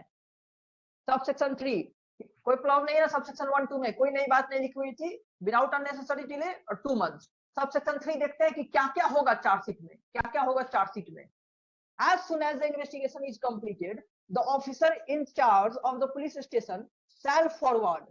देखिए यहीं से चार्जशीट वाली बात शुरू हो रही है। क्या फॉरवर्ड करेगा वो? Including through electronic communication to a magistrate in power to take cognizance. देखिए सब सेक्शन 3 इन्वेस्टिगेटिंग ऑफिसर जो है वो क्या करेगा, फॉरवर्ड करेगा किसको, जुडिशियल मजिस्ट्रेट को। और कौन से जुडिशियल मजिस्ट्रेट, जो कि इम्पावर्ड है to take cognizance, empowered to take cognizance. कोई भी जुडिशियल मजिस्ट्रेट को नहीं फॉरवर्ड कर देना है। ये कहीं कुछ रहता है, कहीं कुछ। आपने कई सेक्शन ऐसा पढ़ा जहां पे लिखा रहता है एनी जुडिशियल मजिस्ट्रेट, ठीक है, एनी जुडिशियल मजिस्ट्रेट, कहीं पे लिखा रहता है इम्पावर टू टेक कॉग्निजेंस। तो ये बताने का पर्पज ये कि ये भी एग्जाम में पूछ लिए जाते हैं कि जुडिशियल मजिस्ट्रेट कौन सा। कभी कहीं कहीं कोई भी जुडिशियल मजिस्ट्रेट कुछ काम कर सकते हैं, लेकिन कुछ ऐसा काम है जो कि वो ऐसा जुडिशियल मजिस्ट्रेट कर सकता है जिसका जुरिडिक्शन हो उस केस में, जो इम्पावर्ड है कॉग्निजेंस लेने के लिए, जो ट्रायल करने के लिए इम्पावर्ड है। दैट्स वाई ये इंपॉर्टेंट हो जाता है। तो यहाँ उस जुडिशियल मजिस्ट्रेट की बात हो रही है जो इम्पावर्ड है कॉग्निजेंस लेने के लिए, तभी तो उसको हम चार्जशीट सबमिट कर रहे हैं ताकि वो कॉग्निजेंस लेगा। किसी रैंडम को क्यों सबमिट कर देंगे जो इम्पावर्ड ही नहीं है कॉग्निजेंस लेने के लिए? वो क्या करेगा चार्जशीट को जब वो कॉग्निजेंस लेने के लिए इम्पावर्ड ही नहीं है, ठीक है। तो यहाँ पे उस जुडिशियल मजिस्ट्रेट को सबमिट करना है जो इम्पावर्ड हो कॉग्निजेंस लेने के लिए। Self forward including through electronic communication, ठीक है, वो ऐड किया गया है क्योंकि इलेक्ट्रॉनिक मोड में भी अब चीजें हो सकती हैं, दैट्स व्हाई लिखा गया है कि इलेक्ट्रॉनिक मोड में भी हो सकता है। तो फॉरवर्ड करना है जुडिशियल मजिस्ट्रेट को, यहाँ मजिस्ट्रेट लिखा हुआ है, इसका मतलब जुडिशियल मजिस्ट्रेट को, जो कि empowered to take cognizance of the offence on a police report or report in the form as the state government may by rules provide. अब वो पुलिस रिपोर्ट किस फॉर्म में होगा, क्या फॉरवर्ड करना है, chargesheet,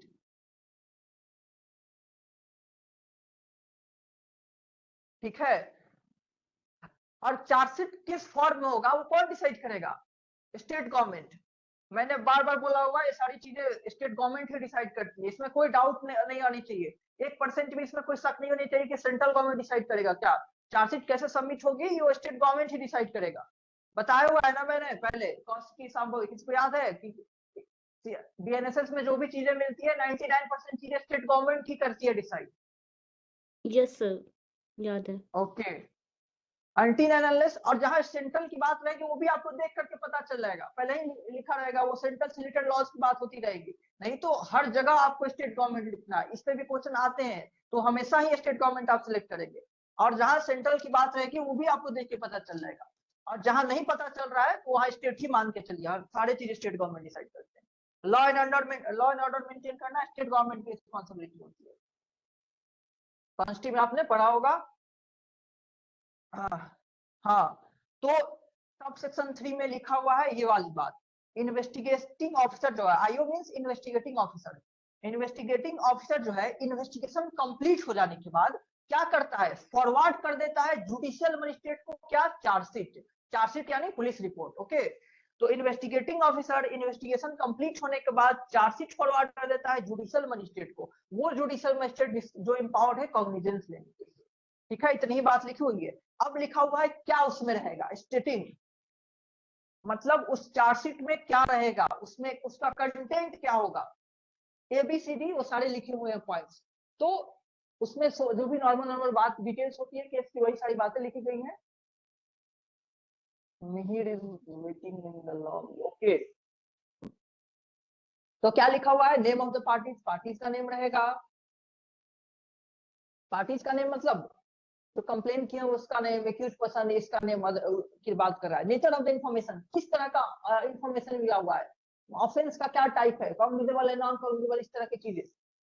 the names of the person who appear to be acquainted with the facts, witnesses के name जो कि एक्वेंटेड है फैक्ट्स एंड सर्कमस्टांसेस से, जो भी केस के रिगार्डिंग इंफॉर्मेशन है सारी चीज रहेगी उसमें।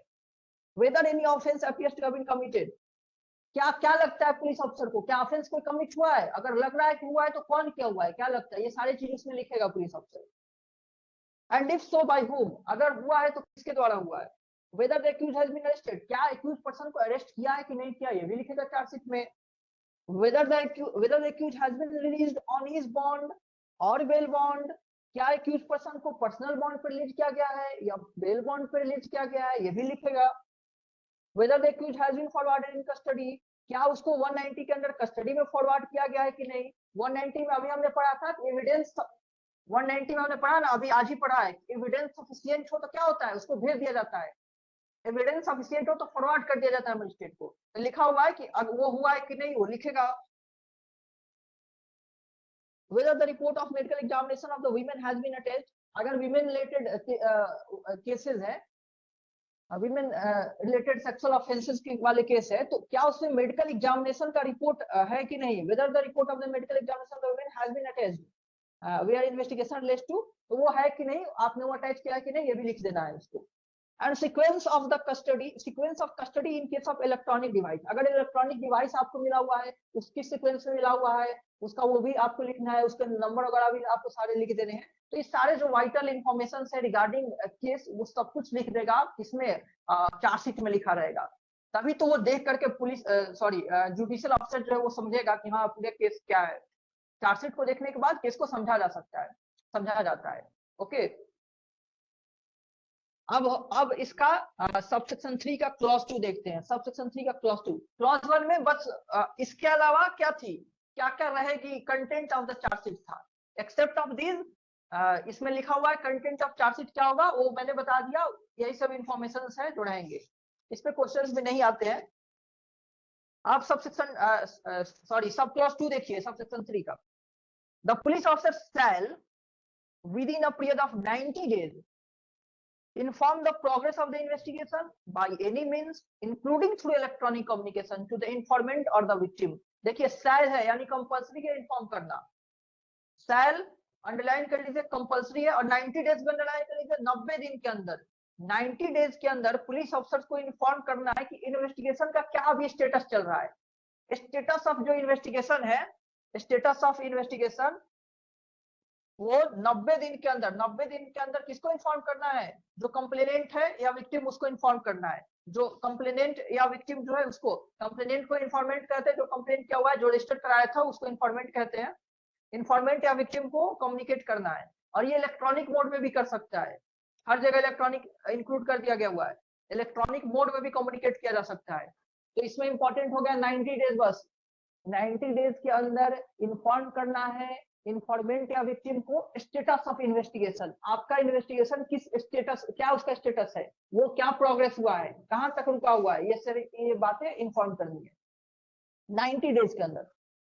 सब क्लॉज 3 कह रहा है, सबसेक्शन 3 का, the officer shall also communicate in such manner as the state government may by rules provide the action taken by him to the person if any by whom the information relating to the commission of offense was first given। देखिए, और साथ में क्या inform करेगा, ये भी inform करेगा कि क्या एक्शन लिया पुलिस ऑफिसर ने। इन्फॉर्मेंट को बताने की बात कर रहा है। जो पुलिस ऑफिसर है इन्फॉर्मेंट को ये भी बताएगा कि उसने क्या एक्शन लिया, मतलब अरेस्ट किया कि नहीं किया, कुछ रिकवरी हुई कि नहीं हुई। तो whatever actions has been taken by the investigating officer, he shall communicate the same to the informant। informant को communicate करने की बात हो रही है। informant कौन होता है, जो information रजिस्टर करता है, और information रजिस्टर करने वाला, information रजिस्टर करने को ही तो FIR रजिस्टर करना कहते हैं।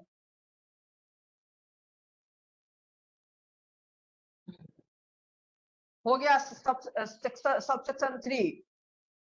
कोई डाउट है सबसेक्शन 3 में, संभवी? नहीं सर।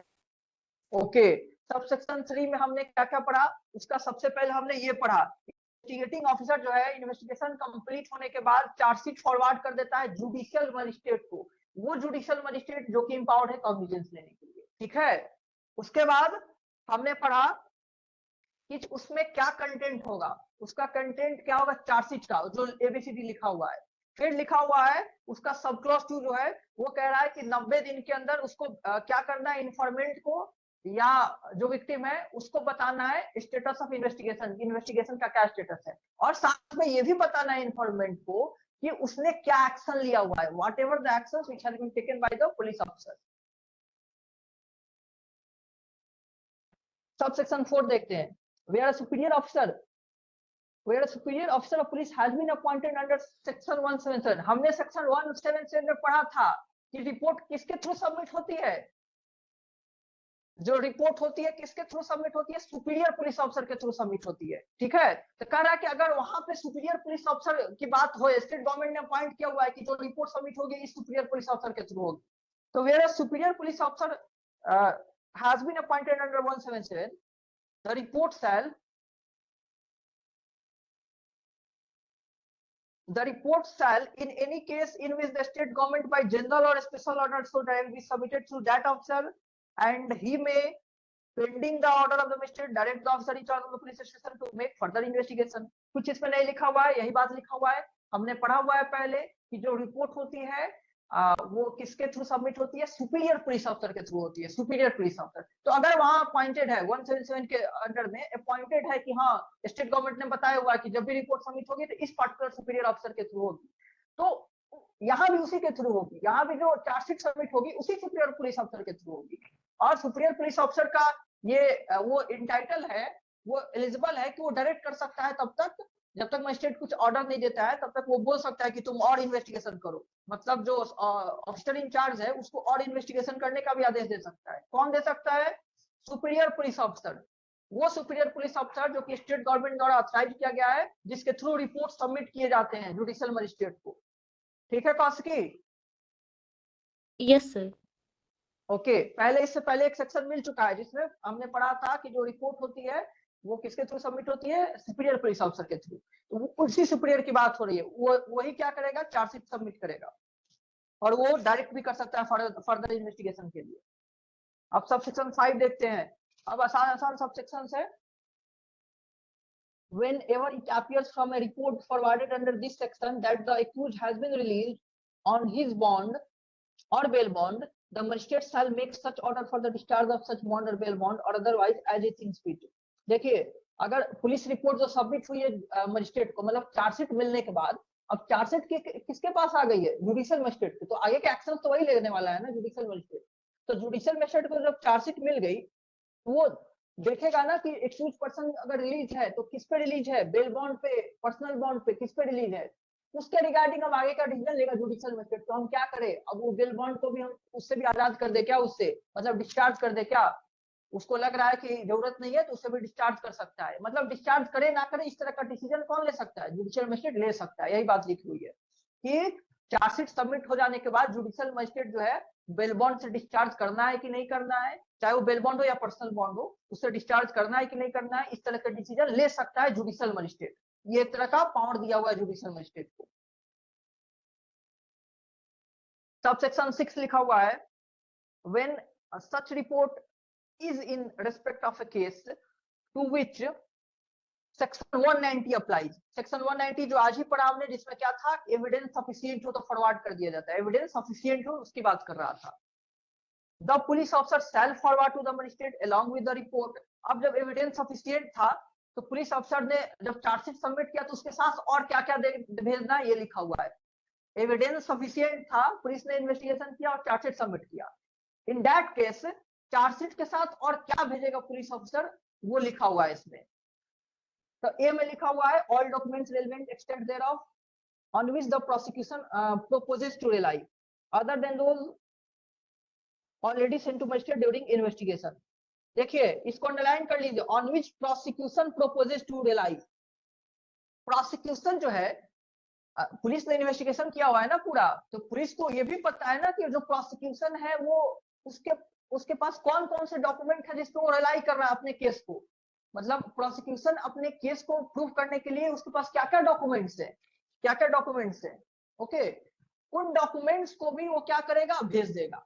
जिस डॉक्यूमेंट्स में प्रोसिक्यूशन रिलाई होने वाला है ट्रायल के समय में, मतलब जो उसके तरफ से एविडेंस है, जो डॉक्यूमेंट्री एविडेंस है जो प्रोसिक्यूशन साइड से, उनको भी सेंड कर देगा। किसको? जुडिशियल मजिस्ट्रेट को। ठीक है, all documents are relevant extract thereof on which the prosecution proposes to rely. जो पहले से भेजा गया है उसको छोड़ करके, क्योंकि रिपीटेडली क्यों भेजेगा? जो पहले से भेजा गया है उसको छोड़ करके। बी में लिखा हुआ है the statement recorded under 180। Statement record क्या है वो भी भेजेगा। Of all the person whom the prosecution proposes to examine as a witness, मतलब विटनेसेस का जो स्टेटमेंट रिकॉर्ड किया गया है वो भी भेज देगा। विटनेसेस का स्टेटमेंट रिकॉर्ड किया गया है वो भी भेज देगा। क्यों भेजी जा रही है? देखिए कौन से सिनेरियो की बात हो रही है। उस सिनेरियो में जब लिखा हुआ है सेक्शन 190 अप्लाई। सेक्शन 190 में हमने पढ़ा हुआ है जब एविडेंस सफिशिएंट हो, एविडेंस सफिशिएंट था और इन दैट केस पुलिस चार्जशीट भी सबमिट किया हुआ है, यानी कि पुलिस ने माना हुआ है कि एविडेंस है सफिशिएंट, दैट्स व्हाई वो चार्जशीट भी सबमिट कर रहा है। तो केस आगे बढ़ाना चाहता है ना, इसलिए वो सारे बाकी डॉक्यूमेंट्स भी भेजने की बात की जा रही है। ओके, जब एविडेंस डेफिशिएंट ही रहेगी, वो क्लोजर रिपोर्ट अगर सबमिट कर रहा होगा तब ये सब नहीं भेजेगा। क्योंकि क्लोजर रिपोर्ट के साथ तो वो ये बताएगा नहीं हम आगे इन्वेस्टिगेशन ही नहीं करना चाहते हैं, कोई ऑफेंस ही मेड आउट नहीं हुआ है, तो उसके साथ ये सब नहीं भेजा जाएगा। क्योंकि जब क्लोजर रिपोर्ट सबमिट कर रहा है तो विटनेसेस का स्टेटमेंट क्यों भेजेगा और वो डॉक्यूमेंट्स क्यों भेजेगा जहां प्रोपोजिशन जो प्रोसिक्यूशन जो क्लेम कर रही है कि हाँ हमारे पास ये डॉक्यूमेंट्स अपने केस को साबित करने के लिए। ये बात समझ में आ रही है कि क्लोजर रिपोर्ट के सामने ये नहीं भेजना है, क्लोजर रिपोर्ट के समय ये नहीं भेजना है, कब भेजना है जब एविडेंस सफिशिएंट है तब भेजना है। की यस सर। ये जो बात इसमें लिखी टू विच सेक्शन 190 अप्लाई, उसी से रिगार्डिंग मैं बोल रहा हूँ, सेक्शन 190 अप्लाई हो रही है तब ये भेजना है। अगर सेक्शन 190 नहीं 189 अप्लाई होगी तब ये नहीं भेजना है, क्योंकि 189 में था एविडेंस डेफिशिएंट, एविडेंस कम है, तो क्लोजर रिपोर्ट सबमिट करेगा ना, देन ये दोनों एबी वाली जो बात है वो नहीं भेजनी है। लेकिन एविडेंस सफिशिएंट होगी तब ये जो एबी में लिखा हुआ है वो भेजनी है। और क्या लिखा हुआ है एबी में? ए में था कि जो डॉक्यूमेंट्स जिसपे प्रोसिक्यूशन रिलाई करना चाहता है, ओके बिल्कुल। और बी में क्या लिखा हुआ है कि जो भी स्टेटमेंट रिकॉर्ड किया गया है विटनेसेस का वो सब भेज देना है, ताकि आगे वो उसका यूज करेगा जुडिशियल मजिस्ट्रेट। किसी को डाउट हो तो बोलिए। रीचा क्लियर है? जी सर। ओके ओके ओके, चलिए सब सेक्शन 6 हो गया, सब सेक्शन 7 देखते हैं। If the police officer is of the opinion that any part of, देखिए ये भी इंपॉर्टेंट है, any part of any such statement, हालांकि इस पे क्वेश्चन रेयरली आते हैं।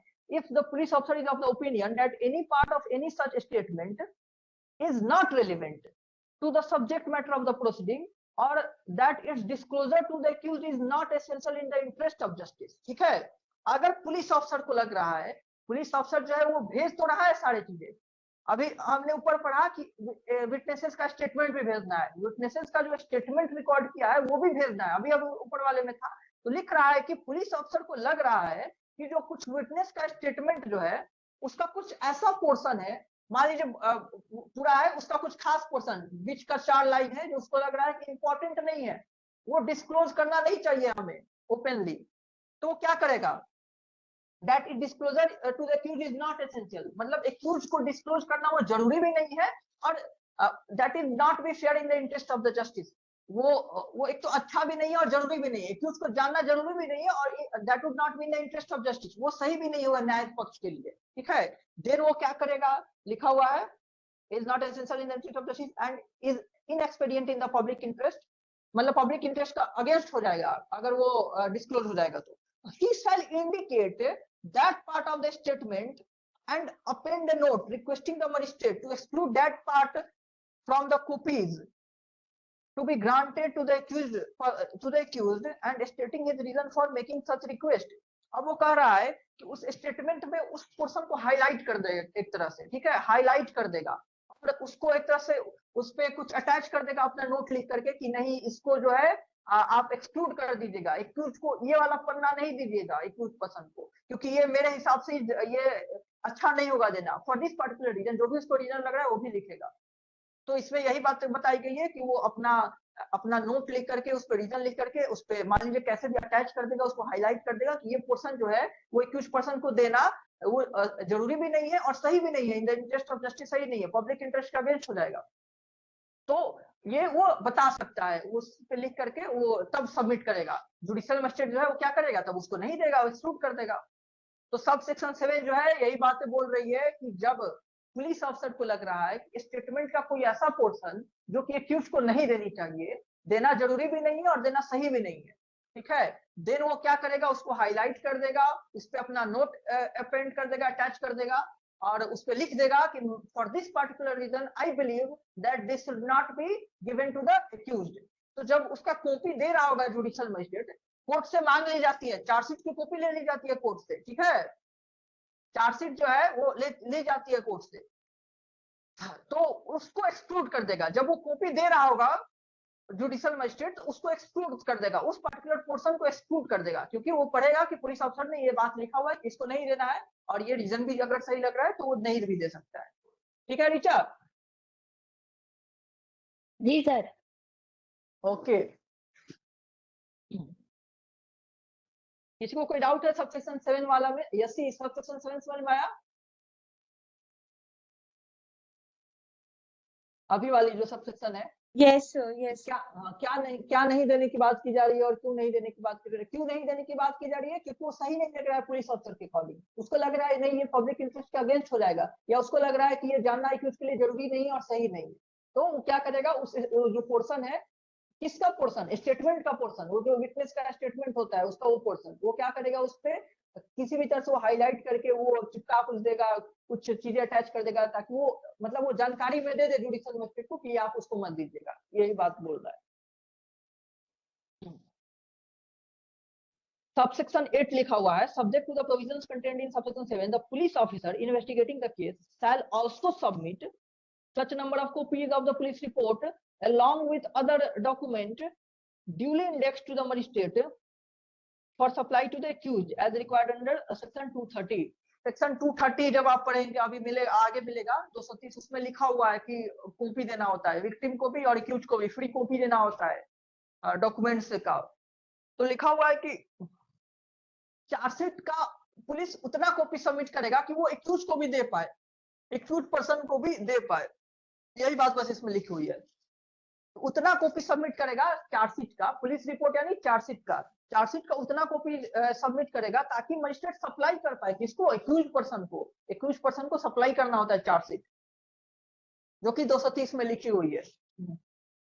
Provided that supply of the report and other documents bye electronic communication shell be considered. ये एड ऑन हुआ है क्योंकि इलेक्ट्रॉनिक मोड में भी सप्लाई हो सकती है, वो भी मानी जाएगी duly supplied, duly served. Electronic mode में जो सप्लाई की जाती है अब वो वैलिड मानी जाती है, वो ये नहीं कि हाँ आप फिजिकल मोड में क्यों नहीं दिए, वो इलेक्ट्रॉनिक वाले भी अब सफिशिएंट है। तो लिखा हुआ है इलेक्ट्रॉनिक मोड का जो है वो shall be considered as duly served, वो भी ड्यूली सर्व्ड मानी जाएगी, ड्यूली सप्लाइड मानी जाएगी। ठीक है। Subsection 9, nothing in this section shall be deemed to preclude further investigation. देखिए सबसेक्शन 9 बहुत इंपॉर्टेंट है, इसको आप इंपॉर्टेंट लिख सकते हैं। इसमें लिखा गया है फर्दर इन्वेस्टिगेशन का, लिख लीजिए सबसेक्शन 9 के बगल पे, इंपॉर्टेंट है ये, प्रीलिम्स के लिए बहुत इंपॉर्टेंट है। पूछ देगा कि कहाँ पे किस प्रोविजन के अकॉर्डिंग फर्दर इन्वेस्टिगेशन करने का अधिकार है, किसको, पुलिस ऑफिसर का। पुलिस जो है चार्जशीट सबमिट करने के बाद भी इन्वेस्टिगेट कर सकता है। देखिए स्टार्टिंग मैंने क्या बताया था कि इन्वेस्टिगेशन कंप्लीट हो गई तो चार्जशीट सबमिट कर रहा है। अब इसमें पढ़ेंगे हम कि चार्जशीट सबमिट कर दे रहे हैं उसके बाद भी इन्वेस्टिगेट कर सकते हैं। तो ये सबसेक्शन 9 से ही पता चलता है। सबसेक्शन 9 जो है ये बताता है कि इन्वेस्टिगेशन कंप्लीट होने के बाद चार्जशीट सबमिट हुआ, उसके बाद भी अगर लग रहा है कि कुछ बाकी है तो पुलिस ऑफिसर वो भी कर सकता है इन्वेस्टिगेट। ठीक है। तो सबसेक्शन 9 में लिखा हुआ है nothing in section shall preclude shall deemed to preclude further investigation in respect of an offence after a report under subsection 3 has been forwarded to the magistrate। इसका मतलब यही हुआ कि एक बार चार्जशीट सबमिट हो गई उसके बाद भी फर्दर इन्वेस्टिगेशन किया जा सकता है। ये नहीं कि चार्जशीट सबमिट कर दिए तो आप वंचित हो गए इन्वेस्टिगेट करने से। किसको वंचित होने की बात कर रहा है, ऑफिसर इंचार्ज को, जो इन्वेस्टिगेटिंग ऑफिसर है।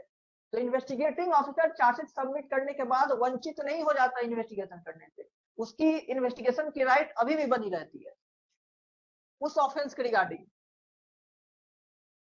And whereupon such investigation the officer in charge of the police obtains further evidence, चाहे ओरल और डॉक्यूमेंट्री, वही shall forward to the magistrate a further report or reports. ठीक है। अब उसके बाद फिर उसको मान लीजिए एविडेंस मिल गया तो क्या करेगा, क्या वो फिर से रिपोर्ट सबमिट कर सकता है क्या? यस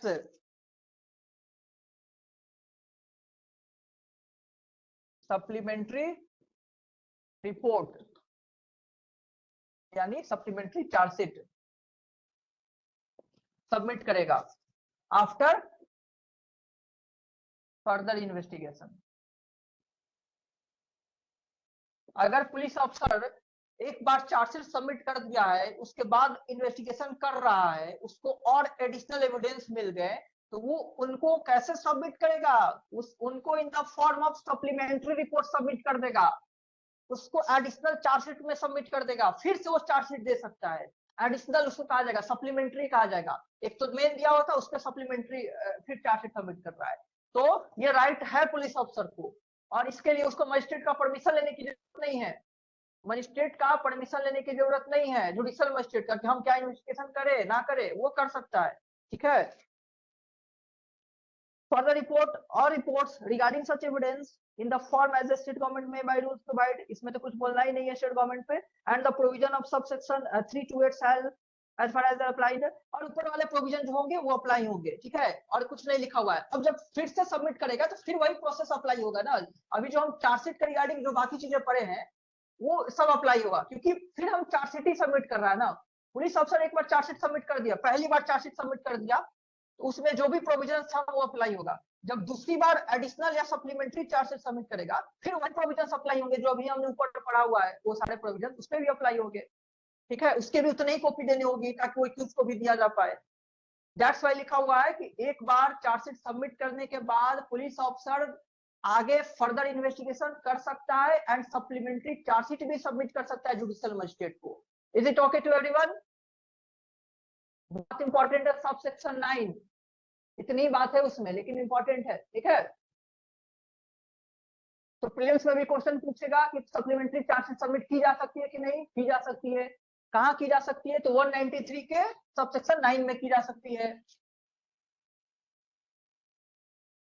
सर ये इन्वेस्टिगेशन कब तक किया जा सकता है? पुलिस कब तक किया जा सकता है कि मतलब तुमको कोई टाइम लिमिट है क्या कि अब बंद कर दिया जाए, ऐसा कुछ? हाँ हाँ हाँ सर। देखो ऐसा कुछ, हाँ ऐसा कुछ टाइम लिमिट नहीं है, लेकिन वो तभी तो बहुत लंबे समय तक चलते भी रहता है। लेकिन आप अगर इन्वेस्टिगेशन ऑनगोइंग है तो एक्यूज पर्सन का बहुत सारे राइट राइज हो जाते हैं कि जैसे कल बताया था मैंने कि वो डिफॉल्ट बेल पर रिलीज हो जाएगा अगर इन्वेस्टिगेशन खत्म ही नहीं हो रही है, क्योंकि इन्वेस्टिगेशन अगर खत्म होगी तब तो ट्रायल शुरू होगी। पुलिस जो है आगे का पुलिस बोल रहा हूँ जुडिशियल मजिस्ट्रेट जो आगे के एक्शन है वो लेगा।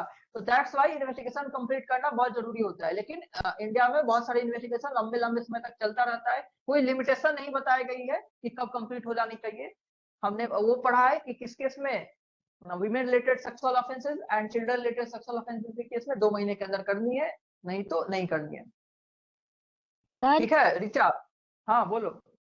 सर ये सप्लीमेंट्री चार्जशीट कितनी बार भी दे सकते हैं क्या?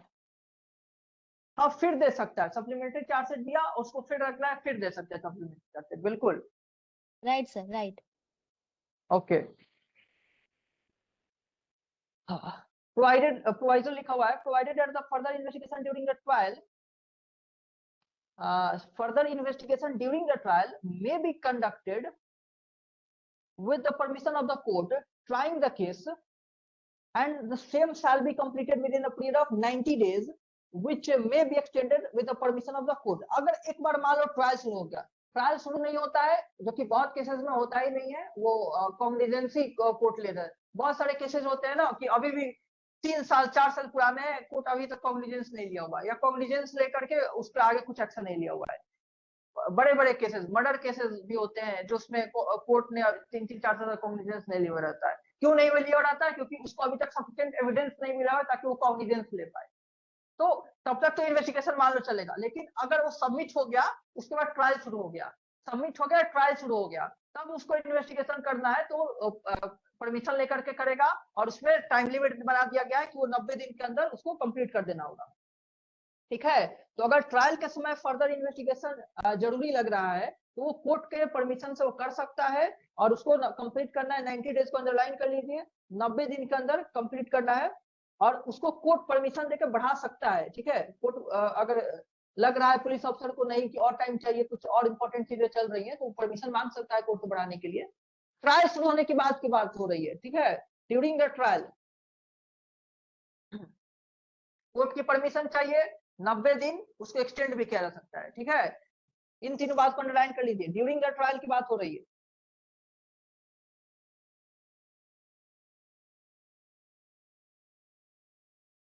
उसके बाद कोर्ट क्या करता है, कॉग्निजेंस ले लेता है। जब सबमिट हो जाती है चार्जशीट तो कॉग्निजेंस ले लेता है। तो बताइए चार्जशीट जो है उसको सब्सटेंटिव एविडेंस मानी जाएगी कि नहीं मानी जाएगी? चार्जशीट को सब्सटेंटिव एविडेंस मानी जाएगी कि नहीं मानी जाएगी?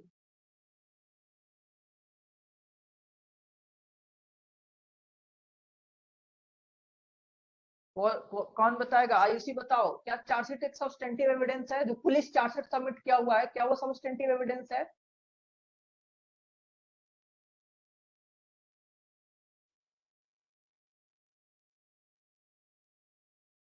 आवाज बंद हो गई है क्या? रीचा आवाज आ रही है क्या?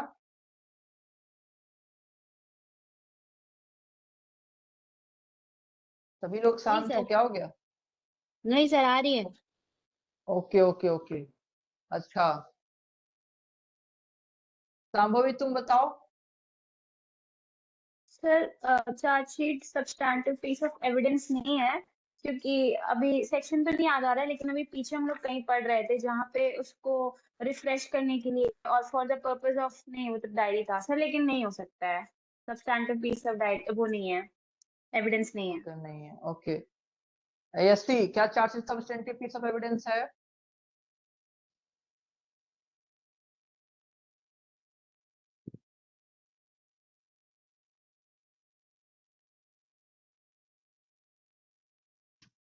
एएससी, क्या charge sheet substantive piece of evidence है? मोक्षदा तुम बताओ।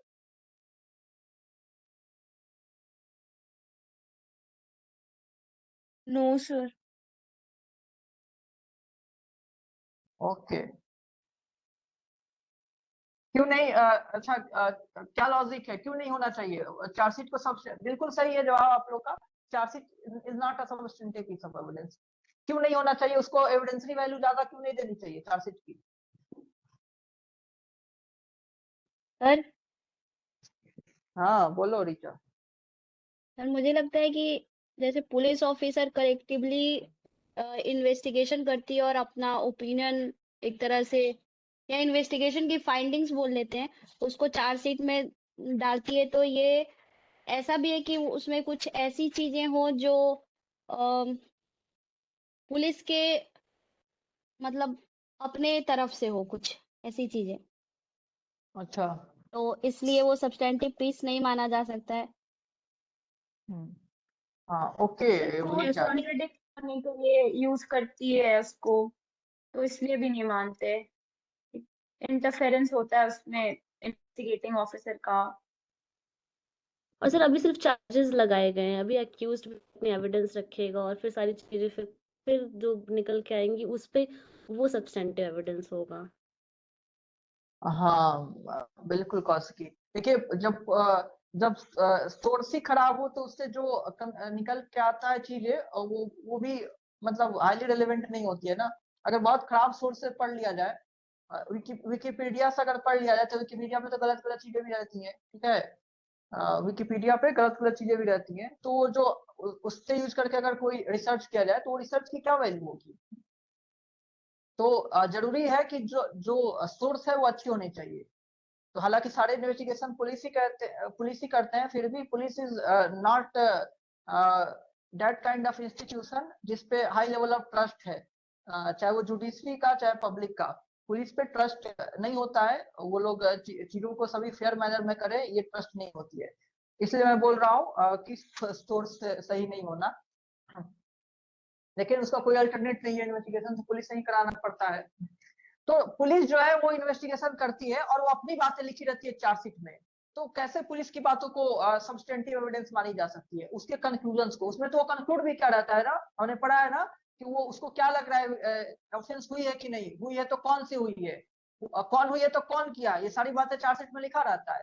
तो इन बातों को कोर्ट पढ़ेगा तो वो चीजों को पढ़ेगा, थोड़ा बहुत चीजों को, बाकी चीजों को एनालाइज करेगा, उसका हेल्प लेगा, लेकिन ये नहीं कि उसको सबस्टेंटिव मानेगा। सबस्टेंटिव मान लेने का मतलब उसका उस बेसिस पे कुछ नहीं कर सकता है ना, उस बेसिस पे कुछ नहीं कर सकता है। चार्जशीट के बेसिस पे किसी का कन्विक्शन नहीं हो सकता है पूरी। तब तो ट्रायल का पर्पज ही क्या हुआ? ट्रायल के थ्रू जो चीज कंक्लूड हो रही है, कोर्ट के सामने ट्रायल चलेगा, तब विटनेसेस को बुलाया जाएगा, सब कुछ होगी, examination, cross examination, examination, whatever documents का एग्जामिनेशन, सब कुछ होगा। वो सब से जो कंक्लूड होगी वो सब इंपॉर्टेंट एविडेंस माने जाएंगे। ओके। और जो चार्जशीट सबमिट किया गया है पुलिस के द्वारा, और पुलिस चीजों को मैनिपुलेट कर सकती है, कुछ भी कर सकती है, उसका जो कंक्लूजन है that is not of high evidentiary value, उसका यूज बस हेल्प लेने के लिए किया जा सकता है। ठीक है, आप लोग भी यही बात बोल रहे थे। दूसरा, अच्छा, फाइंडिंग की बात हो रही थी। जो पुलिस फाइंडिंग करता है, जो कंक्लूजन पे पहुंच रहा है, क्या वो जुडिशियल मजिस्ट्रेट पे बाइंडिंग है? Binding of the police in the charge sheet is binding on the judicial magistrate or not? क्या जुडिशियल मजिस्ट्रेट उस बात को मान सकता है या मतलब मानने के लिए बाध्य है? बोलो, कोई भी मतलब बोलो। No sir. ओके ओके, किसी को लगता है क्या बाध्य है? नहीं है, कैसे हो सकता है बाध्य? जब बाध्य होता, चीजें उतनी इंपॉर्टेंट होती तब सब्सटेंटिव मानी जाती ना। The finding of the police officer in the charge sheet is not binding on the judicial magistrate. Judicial magistrate can agree to something and can disagree to something. वो उस पर कतई बाइंडिंग नहीं है। जुडिशियल मजिस्ट्रेट चार्जशीट की हर एक बातों से इनकार कर सकता है, मतलब वो बस देख लेगा, उससे ज्यादा उसको वैल्यू नहीं देता।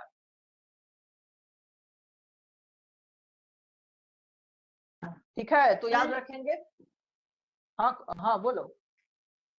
सर फॉर एग्जाम्पल अगर कोई मर्डर हुआ है और हम्म। मर्डर स्पॉट पे कोई नाइफ पाई गई है नाइफ पाई गई है, ओके। और हाँ और उस पे कोई ब्लड स्टेन लगा है जो कि डेड डिसीज पर्सन का ही है, डेड बॉडी का ही है वो ब्लड। तो सर ये फाइंडिंग जो है ये तो मानने के लिए कोर्ट तो बाध्य ही होगा। हाँ ओके, मतलब तुम्हारा कहने का मतलब है वो मेडिकल ये किया गया, एग्जामिनेशन कराया गया, ये कंक्लूड हुआ कि हाँ वो ब्लड सैंपल जो है इस पर्सन का है। Right sir. हाँ ये, हाँ ओके। और इससे हम एक तरह का इन्वेस्टिगेटिंग ऑफिसर का फुल कंक्लूजन थोड़ी कहेंगे, ये तो एक तरह का जो मेडिकल एक्सपर्ट है उन्होंने कंक्लूड किया हुआ है, ये एक तरह का फॉरेंसिक एविडेंस हो गया। तो फॉरेंसिक एविडेंस की वैल्यू तो होती है, forensic evidence is an important evidence, वो उसको ट्रीट किया जाएगा। हाउएवर वो भी कंक्लूसिव नहीं होती है, जो डॉक्टर्स कंक्लूड करते हैं जो ये होती है। लेकिन हाँ, ये जो टेक्नोलॉजिकल एडवांसमेंट के बाद जो फॉरेंसिक एविडेंस आई हुई है उसको एकदम कंसीडर किया जाता है, वैल्यू दिया जाता है। इसमें उससे कंट्राडिक्शन नहीं हो रहा है। वहां पे जो इन्वेस्टिगेशन ऑफिसर के जो कंक्लूजन है वो उस रिगार्डिंग है कि हाँ वो चीजों को कंक्लूड किया हुआ है कि मुझे लग रहा है यही पर्सन किया हुआ है, या अपनी जितनी भी बातें वो अपनी सारी बातें लिखी रहता है ना इन्वेस्टिगेटिंग ऑफिसर, उसे जो लगा रहता है उस ऑफेंस से रिलेटेड सब कुछ वो चार्जशीट में लिखा रहता है। तो उस कंक्लूजन पे कि ये ऑफिसर, वो तो कंक्लूड ये भी कर देगा ना कि यही क्रिमिनल है, यही हुआ है, तो फिर पूरे ट्रायल चलती है ना, जिससे पता चलता है सारे एविडेंसेस को देखते हुए कि वो कन्विक्ट किया जाएगा कि नहीं। तो वो थ्रू ट्रायल होगी डिसाइड कि वो पर्सन जो है एक्यूज कन्विक्ट होगा कि नहीं, वो चार्जशीट के थ्रू नहीं होगी। अगर चार्जशीट से ये डिसाइड कर लिया जाए ये पर्सन कन्विक्टेड है तो फिर क्या ही पर्पस। तो जो तुमने बोला वो एक तरह का तुमने फॉरेंसिक एविडेंस या जो साइंटिफिक एविडेंस है उसकी बात की, that is very important evidence. आजकल के जमाने में और भी इंपॉर्टेंट हो गया हुआ है, वो तो कंसिडर करती है कोर्ट। और वो एक तरह का अपना मन का फाइंडिंग नहीं ना है इन्वेस्टिगेटिंग ऑफिसर का। इन्वेस्टिगेटिंग ऑफिसर का अपना मन का फाइंडिंग थोड़ी है कि वो ब्लड सैंपल मिलता और बिना वो फॉरेंसिक बिना जांच किए हुए वो कंक्लूड करता कि नहीं ये इसी का ब्लड सैंपल है, तब तो हो गया इन्वेस्टिगेटिंग ऑफिसर का वो हो गया माइंड का अप्लाई। यहाँ पे जो तुमने बोला वो तो एक फॉरेंसिक एविडेंस है, उसको मानने में हाँ चार्जशीट को डिवैल्यू करने की बात नहीं हो रही है। ठीक है रिचा? सर हाँ मतलब कंक्लूजन से हम क्या समझ रहे हैं, फाइंडिंग से कि उस पुलिस ऑफिसर को क्या लगता है, यही है उसकी फाइंडिंग या कंक्लूजन?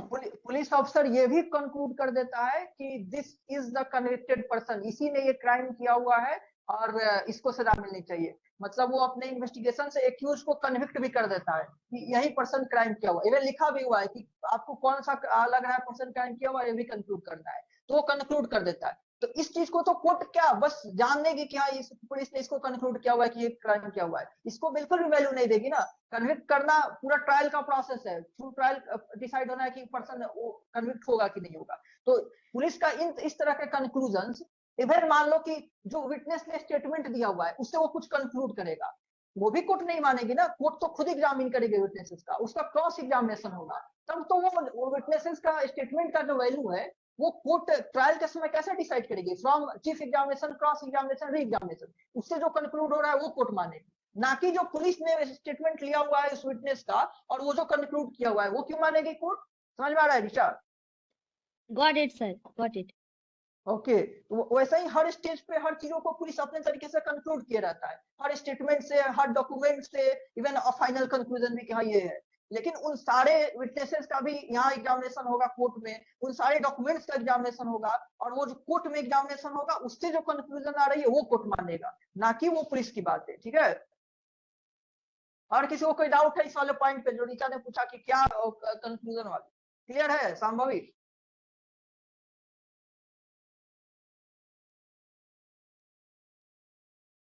मोक्षदा तुम बताओ, मोक्षदा संभवी आवाज नहीं जा रही है क्या अच्छे से? बहुत लेट रिप्लाई कर रही है। सर सुनाई नहीं दिया आप क्या बोले हैं। अच्छा अच्छा कोई बात नहीं, तुम रिकॉर्डिंग में सुन लेना, ठीक है? क्योंकि बहुत सारी बातें अभी हम लोग ये कर लिए। अच्छा तुमको अभी की जस्ट बात सुनाई नहीं दी, मैंने पूछा वो समझ में आया ये वाली बात जो मैंने अभी अभी बताया? अच्छा अच्छा, हाँ जो ऋचा वाली बात आप बता रहे थे ना। हाँ हाँ हाँ हाँ। हाँ सर। यसी तुम्हें समझ में आया?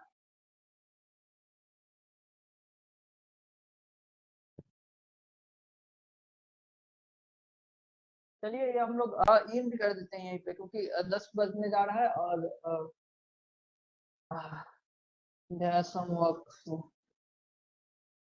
इसमें थोड़ा सा बचा हुआ है। अभी हम लोग केस लॉज डिस्कस करेंगे जो चार्जशीट से रिलेटेड है, और कुछ और भी चीजें हैं, जैसे कि क्लोजर रिपोर्ट अगर सबमिट होती है ना, अगर क्लोजर रिपोर्ट सबमिट कर दिया रहता है इन्वेस्टिगेटिंग ऑफिसर, उसको प्रोटेस्ट भी किया जा सकता है। जो एक्यूज पर्सन जो कंप्लेनेंट होते हैं उसको प्रोटेस्ट भी कर सकते हैं कि नहीं, I am not satisfied with the report submitted by you, मतलब इन्वेस्टिगेटिंग ऑफिसर। तो कोर्ट में रिक्वेस्ट करते हैं कि इस क्लोजर रिपोर्ट को कंसीडर ना किया जाए, फिर से इन्वेस्टिगेशन का आदेश दिया जाए, आप कॉग्निजेंस ले लें, इस तरह की चीजें रिक्वेस्ट की जाती है। प्रोटेस्ट पिटीशन इसको कहते हैं। ये भी और केस लॉ ये सब हम लोग नेक्स्ट क्लास में डिस्कस करेंगे। तो एक और क्लास लग जाएगा, अभी इंक्वेस्ट रिपोर्ट भी बाकी है, आगे के 3 सेक्शन इंक्वेस्ट रिपोर्ट के भी पढ़ने हैं, तब जाके ये कंप्लीट होगा ये वाले चैप्टर। कोई डाउट हो तो पूछिए अभी आप लोग।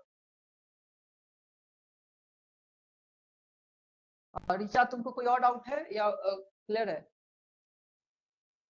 क्लियर है सर। Okay okay.